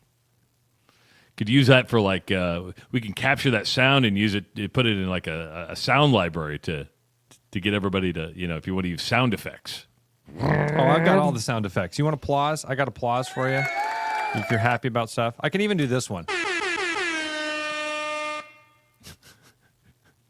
You like that? It's really just an air horn. But if you hit it fast, it does the fun thing. One thing we did with this radio show, it was like Ross Ross had a Christmas that he'll never forget because he got this new toy, and now he gets to play with it. Oh, And you're he's talking like- about my Roadcaster. Yeah, your Roadcaster. Yeah, my little board that I have that sits. Yeah, Yeah, yeah. Yeah, it's been fun. You're like a Some kid in fun a candy shop. You're like, everybody comes no over more the house. air horn ever. Mike, you're right. Listen, I apologize for being the way I am. I don't want to be this way. I don't want to hit the air horn button, but my hand does. It's understandable because it's just right there. It's just right there. You want to do it. 515-517-2303. That's the number to call. What was that? I said, I am. Of course, you can always follow us on the social media channels. You can subscribe to our YouTube channel. A lot of people watch it on YouTube right now. Go ahead and hit that subscribe button. Also, follow us on X at Rush Mornings and like our Facebook page. It is the Rush Radio Show powered by Willis Auto. Missing a quality home-cooked meal? You know, the kind Mom used to make? Lucky for you, we found her recipe book. Welcome to the High Life. Welcome to the champagne of bars. You know why Central City Liquor is always so busy? Yeah, it's because of the cash coupon. Saving money is important, but honestly, I think it's our huge variety, the convenience of our store. Now, I'm going to stick with the everyday cash coupon. Well, the guys come in for those great values, but the ladies come in to see me, you know. I don't think so. Morning, Tom. We got cash coupon today. Good deal. That's going to save you some money on that bottle, Mike. Central City Liquors, open 7 days a week, 5 blocks north of 235 on 2nd Avenue. Save 10% when you pay in cash. With over 260 beers on tap, El Bait Shop isn't just another craft beer bar. It's the best. Beer lovers know El Bait Shop, 200 Southwest 2nd, Des Moines. Start the new year with a new car at Willis Chevrolet of Granger. We have the largest inventory of new and certified pre-owned vehicles in the area, and we're offering huge savings during our new year new car sales event. Save up to $8,000 on selected 2024 Silverado 1500s or $10,000 on Tahoes or Suburbans. Looking for something affordable? Check out the Trax and Trailblazer starting at just $23,000. At Willis Chevrolet of Granger, we're your small, friendly, family-owned dealership. For great deals and great service, visit us at Willis Chevrolet at Granger today.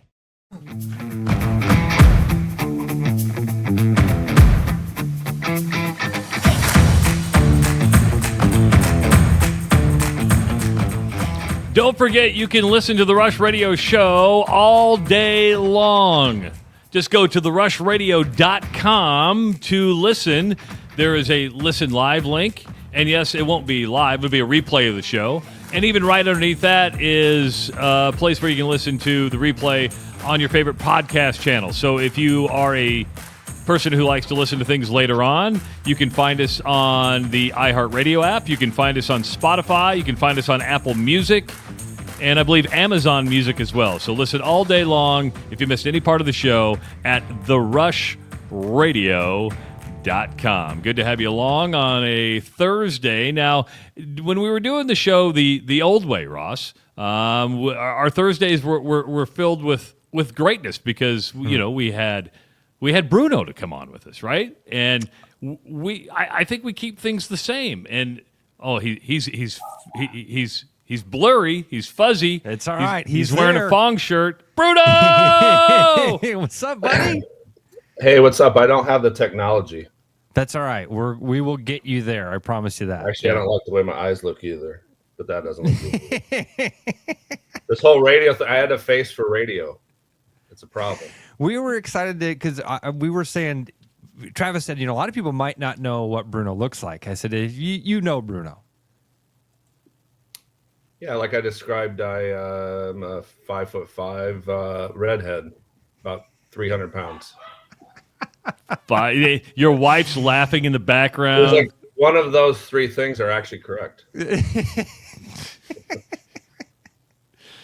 Let's see, 5'5". Yep. Redhead. I was 5'5" as a freshman. Hey, I do like the Fong's shirt. Let me, because that's one I don't feel like I've seen before. Is that an Year old of the school? Rabbit. Yesterday is the year of the snake. We're in the snake now. This is last year's shirt. Do you know? So, what Chinese New Year symbol are you? So, your birth year is your Chinese symbol. I looked mine up yesterday. I'm a dog. I'm a dog. Yeah, we're both dogs, Travis. Okay. 70. Yeah. Yep. I was going to say, I think it's the same as like if you go to, remember you used to have those placemats and they'd have it. Well, at Chinese restaurants, and yeah, I'm a year of the dog. And my wife is the year of the dragon, and it's basically, it says don't marry either one of those. You're not, yeah.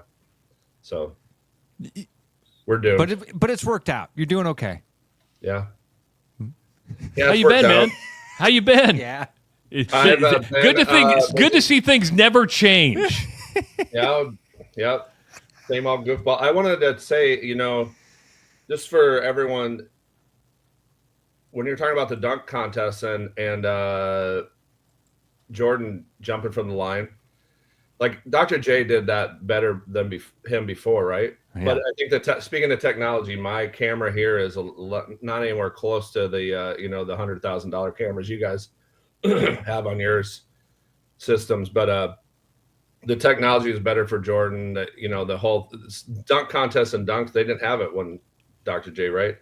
And then that whole Malcolm Gladwell story, Ross, we've talked about before, where he talks about how you remember, like if you remembered everything you ever saw in any situation, you would be a puddle. You wouldn't be able to function in life. So you have like specific things, and there's things called misattribution and confabulation. Yeah. I'm more of a confabulation. You believe no big words here. No big words. Things to be true, often filling in the gaps in the recollection with imagined details. That I'm a confabulation guy too, Bruno. Yeah, because you tell a lot of tall tales. I'm a story. I don't tell tall tales. What it is, I've come to understand is that I love stories, and I love the details of stories. But then sometimes in a very innocuous way, there's no malice to it, those details get more enhanced. The story gets better in my mind the further removed I am from it. Yeah, you walk to Lemmy from your house and you saw a guy, and that's the story. Well, that's boring. You saw a guy in a trench coat and he opened it up is a lot better story and more memorable. So interesting place for your brain to go on a lot of levels there, Bruno. Well, it reminded me about the pervert in the park in the Seinfeld episode. How'd you know about the pervert in the park? 515-517-2303. I do want, because I don't want to make people wait on hold if they don't have to. And Bruno's not restricted to 5 or 10 minutes anymore. He can hang out with us as long as he wants. This is amazing. Yes. I'm like, oh man, I'm just wasting all this time saying nonsense. Oh yeah, that's what I used to do, and now I get to do it again. From your living room. He's drinking milk out of a beer mug. Hey, Major, welcome to the Rush Radio Show. What's going on? Major, it's Mazer, not Mazer. I'm sorry. Mazer. The AI said Major because that's the only bad thing. Hey, that AI voice sounds a lot like Ross. It's not Ross. Oh, really? It says, "Welcome to the Rush." Poor fella. Yeah. What's going on, Mazer? Oh, like this. Hi. Oh, nothing. I was just gonna see what you would think about putting off stickers and putting them on vehicles and stuff like that. No, we don't want to put stickers on vehicles. The QR code. No, well, what you can do is I'll send you the PDF, and you just print that off, and you go old school. You go through the parking lots, and you put it right underneath the. Yes. No, that's a turn off, dude. That is. Putting it on people's cars. It's about as bad as getting a parking ticket. All right. It'd be about as bad as getting a parking ticket because you got to take the thing off your windshield and get in your car. But am I like? I mean, if you guys put on a Go ahead. I'm sorry, Major. He's called him Major too. No. I'm Major more ways than you know, Bubba. But like T-shirts and stuff like that. Like when you guys think about doing T-shirts and whatnot. Soon. We threw this together pretty last minute. We're not as organized as what y'all. We're doing what we're really good at, and that's just talking on the radio. Well, just know if you guys got shirts, I'll get a damn shirt, and if you want to put a sticker on a vehicle, I got a work van. I'll put a QR code on my work van. Oh, cool. That'd be pretty cool. Here, am I wrong in thinking about the marketing on the car, dude? That to me is like the preacher standing on the soapbox down at the farmer's market who's scaring more people away from Jesus than he's bringing to Jesus. Like if you put those up there, I'd be more inclined to be like, ugh, I don't want to be a part of that. They're out here slapping stuff on my car while I'm at Target. I don't want to. No way. So, Bruno, I mean, while we're marketing, can we put stuff in El Bait Shop and High Life Lounge? There'll be a fee. No, yes, of course we can do that. Of course we want to do that. Why wouldn't we want to do that? See, that's good. No, and Ross, you're getting validation about the car. Okay, we'll lay off the cars. Yeah. Well, but restrooms, yes. I mean, like Ross says, my late father-in-law called the folks that have the Jesus fish and stuff on their car the visual Christians. It's like you got to tell the world who you are by doing that, when you can do a lot more by just showing it. So that is one thing. And like I was like, I can't get myself to put a sticker on my nice car. So they're also like, you're not going to get your sticker on a lot of, like, say, and no offense to, God dang it, Mazer. No All offense three to of him, us but now. I get it, but like, you're not going to put it on a Mercedes, right? So stickers are like for laptops. Travis, that's a great idea. That's a great idea. This is my old, you know what? I'm in was my office for my house, but my wife kind of took it over. But she uses my old computer. And this is my old. I dropped it. I slid on the ice one winter and it crashed. So we had to plug it into a TV to actually use it. But I love putting stickers on stuff like that. Well, and stickers are great, like in restrooms, except for not ours. Well, at the bait shop, but just don't put them at like the tap room. If you don't see other stickers, that means good point. Stickers on. Yeah. Don't be an asshole. I can say that. You can say that now. Yeah. But and that's what it Good way to is. look I at mean, it. it's just I don't get it.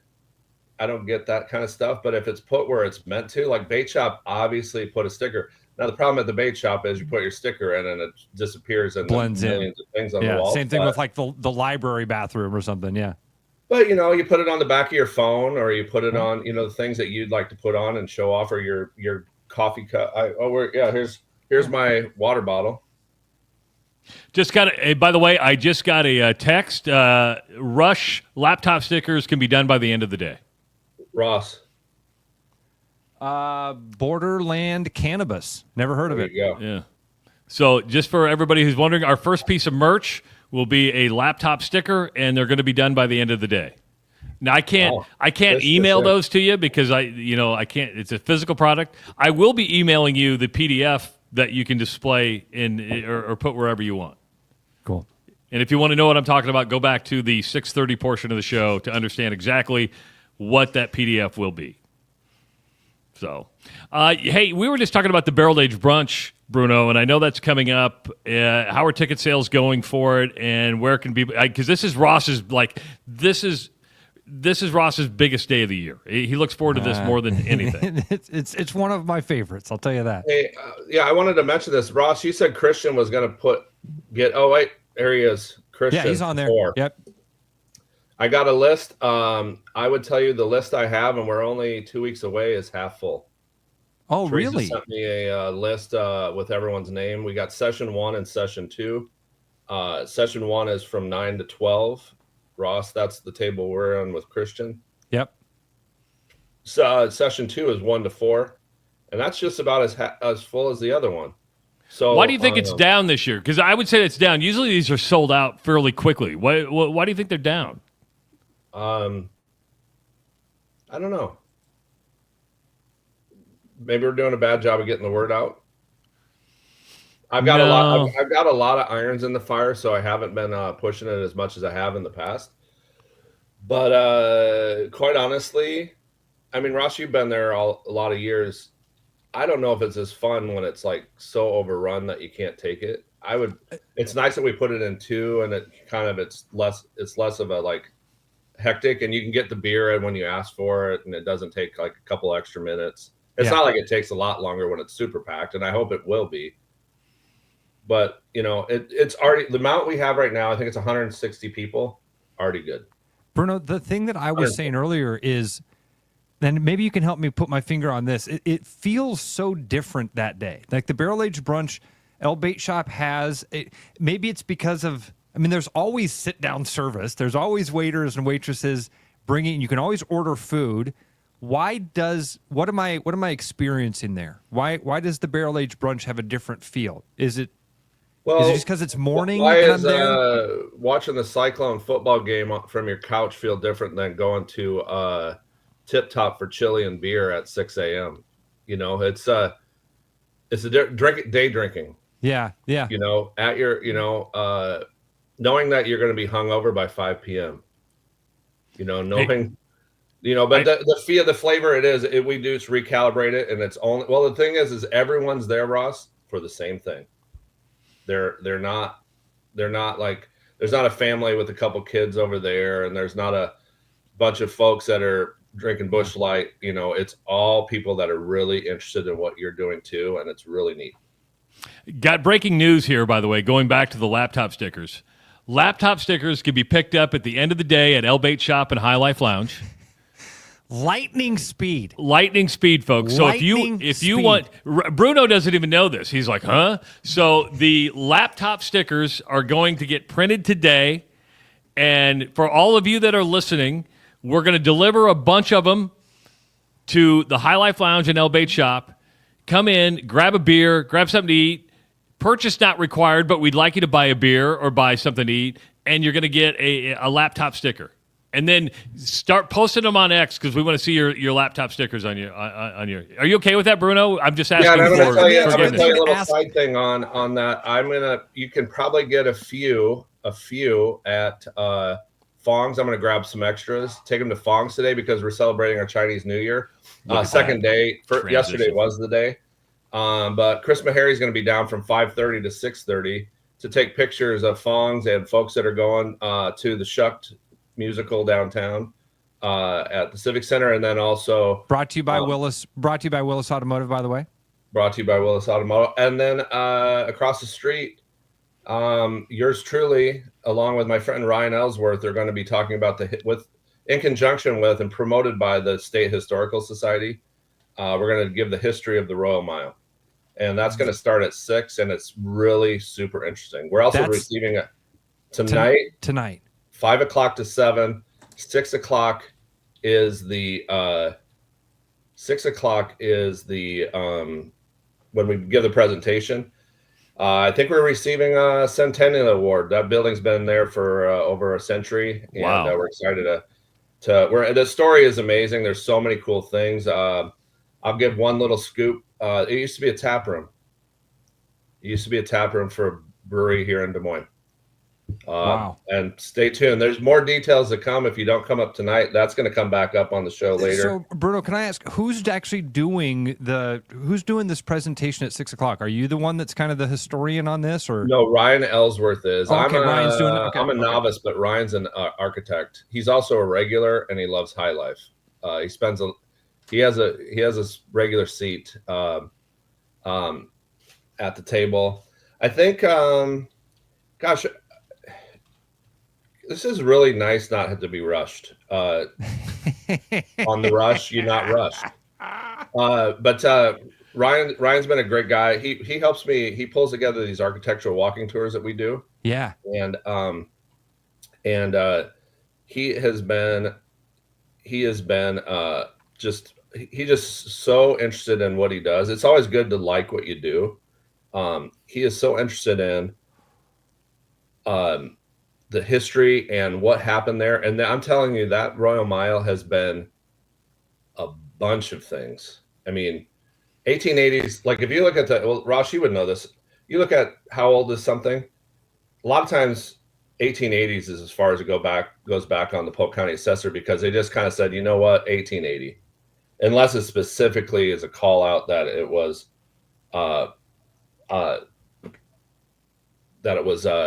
something really special. Like across the street, it's the Hawkeye Building's like the oldest building in town. I think it's like 1863 or something. I was just going to say 1880 was that downtown Des Moines was not downtown Des Moines. So And then I might have a few more tickets in my pocket. I'm going to the Roosevelt Senior Night fundraiser at Confluence at 7 p.m. It's a trivia night. Wow, dude, Bring you got some a stickers busy with night, you, man. Bring some stickers with you, because the stickers are going to be ready. Yeah, and I'm going to say that the magical sticker fairy, I just want to say make sure they're cut well, because the last time that sticker fairy made some, you couldn't peel them off as easy. Yeah, you hear that magical sticker fairy? There's a magical. I didn't know about the magical sticker fairy. Yeah, the Shiver on the River stickers. I don't think the cut went through as good. So magical sticker fairy, Jeff. Make sure that they're cut well. I want to make sure that we have tonight's schedule set up the right way here. From the Fongs event starts at 5, goes till 7. That's where Harry is going to be taking photos of the Fongs thing. Well, it's we're open all night, but Harry's going to be there from 5:30 to 6:30, 5:30-ish to take pictures. Especially if you're going to Shucked, be aware. And then, but then also we're still our second night of celebration for Fongs, and what we're doing there for our Chinese New Year, for the Lunar New Year. And then 6 o'clock across the street at the Royal Mile. That's where the Royal Mile event with the State Historical Society is the guess I don't have it right in here. It's the historical happy hour from 5 to 7. Okay. At 6 p.m. we're going to be giving a visual tour. We have a PowerPoint and a conversation about what's going on. So people come in, eat some dinner. This is all ages, by the way. Eat some dinner, have a few beers, have some sodas or whatever, and hear a little bit about downtown Des Moines history. The Royal Mile lives on Hotel Row. That's where everyone used to get off the train and walk up the street and get a hotel for the night. So that'll be fun. And then I'm going over to Confluence to support Roosevelt High School seniors party, the senior party. And it's a fundraiser trivia. Starts at 7 p.m. tonight. I'm actually sitting at the table with Ben Goddard and his wife Nora. Ben is the Varsity Cinema. He's the guy who one of the guys that brought Varsity Cinema back. Kept the Varsity Theater alive. I know Michael Davenport's a big part of that as well. He's one of the guys I grew up with and used to. I've done some productions with Michael in the past. Super talented guy at Roosevelt. And we're it's funny. I'm going to be at a table with Zach Kellen. I'm doing a lot of name dropping, but I'm kind of yes, you are. You name drop more than I do. Well, I like it. But Zach Kellen is my daughter's former teacher, but I also play poker at his garage. But he's going to be sitting. Zach and Darcy are going to be at our table tonight too. So it's going to be a lot of fun. So you got John Martin at Confluence, you got Royal Mile with us, you got Fongs across the street with Chris Meharry.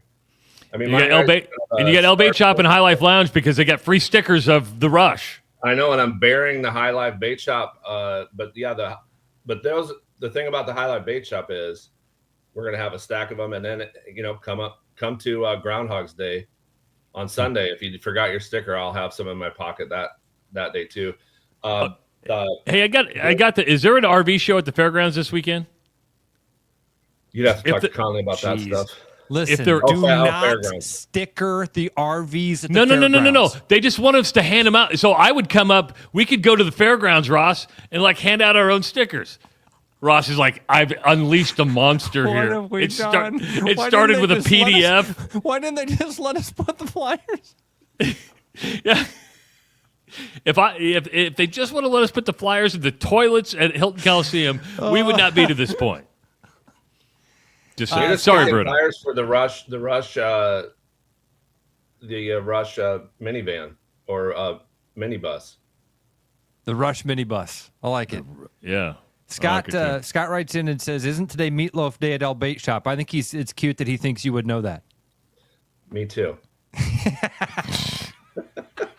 Hey, PETA is actually going after Puxatawny Phil, and PETA is asking to get rid of Puxatawny Phil because it's inhumane what they do to this groundhog. Take care of him all year, bring him out, show him, and then put him back into probably a nice place to live. It's not like they're killing him and eating him. It's like, do they know what happens to groundhogs? I think he's probably the most cared for whistle pig in all of America. Yes. And by the way, Yes. it's not the same one, okay? This is like Bevo. It's like Griff. Yeah. It's like Elvis at the Carroll Zoo. Elvis's spider monkey. It was like the 27th one by the time I got to see Elvis. Yeah. But I'm transitioning that into Groundhog's Day is just right around the corner, and it's on a Sunday, which is doesn't happen all the time. So Say, we were. If you think that's bad, Peter, you should see what we do to Paula. Polk County Paula. Polk County Paula. It's she turns 21 this year. Wow. The High Life Lounge is having its 21st Groundhog's Day party. And yes, it starts at 7:55 when Paula will make her prediction for the year. And I don't know if she's gonna. I don't know if she's gonna call early spring, but I think it's supposed to be in the 50s. Wow. And then doors open at 8 right after the prediction. You go in. Both sides will be open, and we'll start serving breakfast and free beer from 8 to 10 a.m. And the high life will be flowing. Paula should have her driver's license, her 21-year-old driver's license by the end of it, and it should be a good time. I'm going to be there. Lots of friends are going to be there, and I'm going to have these new Rush stickers in my pocket. Cool. You're part of the Army. You're part of the guerrilla marketing campaign that we are doing. That's right. Bruno, I'm going to try to come hear. down and see it tonight, man. I'm really interested in that historical thing for the Royal Mile. That'd be really I think cool. you're gonna like it. I think you really. Well, here's the deal. I haven't seen it. We haven't rehearsed it, much like I do when I come on this show. So it's go figure. My life would be a rehearsal, and I would sound so forced, anyways. I wouldn't sound like this moron you hear right now. I would be all put together and dry as hell.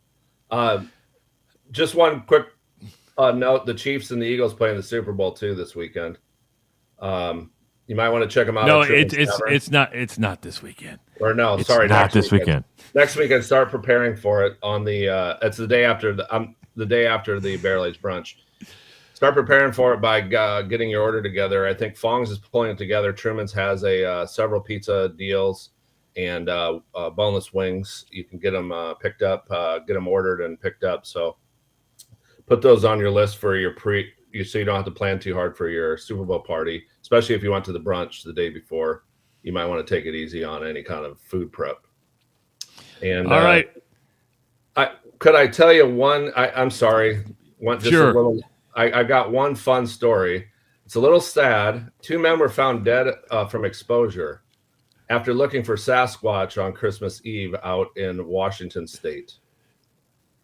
And sort of a tie-in, its cousin to Bigfoot is Yikes, the Yeti that's going to be down at Shiver on the River here on the 15th. You want to check that out. Jesus. But I want to tell you the funny thing.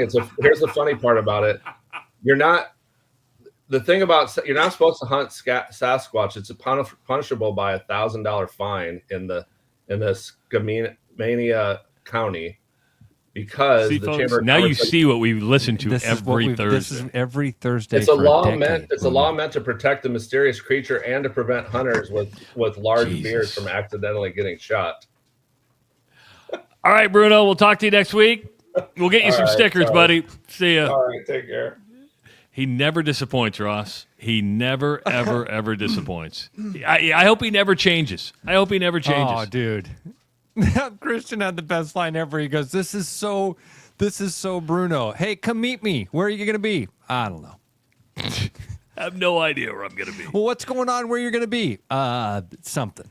Yeah, I'll be somewhere. Go ahead. We'll figure it out. Yeah. We did not. I want to take just a second because he mentioned his father-in-law, Bill, was such an amazing man. The dude was a pastor, a baseball historian, and just a wonderful, wonderful guy. I had the pleasure of meeting Bill and knowing him before he passed away, and then Bruno's wife gave me Bill's baseball book collection. Wow. So I have hundreds of baseball books because of Bill. All right. Thank you so much to everybody who participated in today's show. It's The Rush powered by Willis Automotive. Of course, we had a lot of interaction on the comment site, a lot of phone calls today. Don't forget, you can follow us. Take time right now to subscribe to the YouTube channel. Just hit that subscribe button. Follow us on X at Rush Mornings. And, of course, like our Facebook page. Look for an example of the flyer that was supposed to be at Hilton Coliseum come out maybe on X here pretty soon. And then if you want a copy, if you want a PDF of it, email me, Travis@therushladio.com. What do you got, Ross? I was going to thank one of our listeners, Kara, who helped her dad, Scott, figure out the technology to be able to watch us. He's a huge fan in Ankeny, and I want to thank everybody that has done that to help our audience grow here and help people find us. Thank you so, so much. Listen all day long at therushladio.com. It's The Rush Radio Show, powered by Willis Automotive. We're back tomorrow at 6 a.m. Bye-bye, everybody.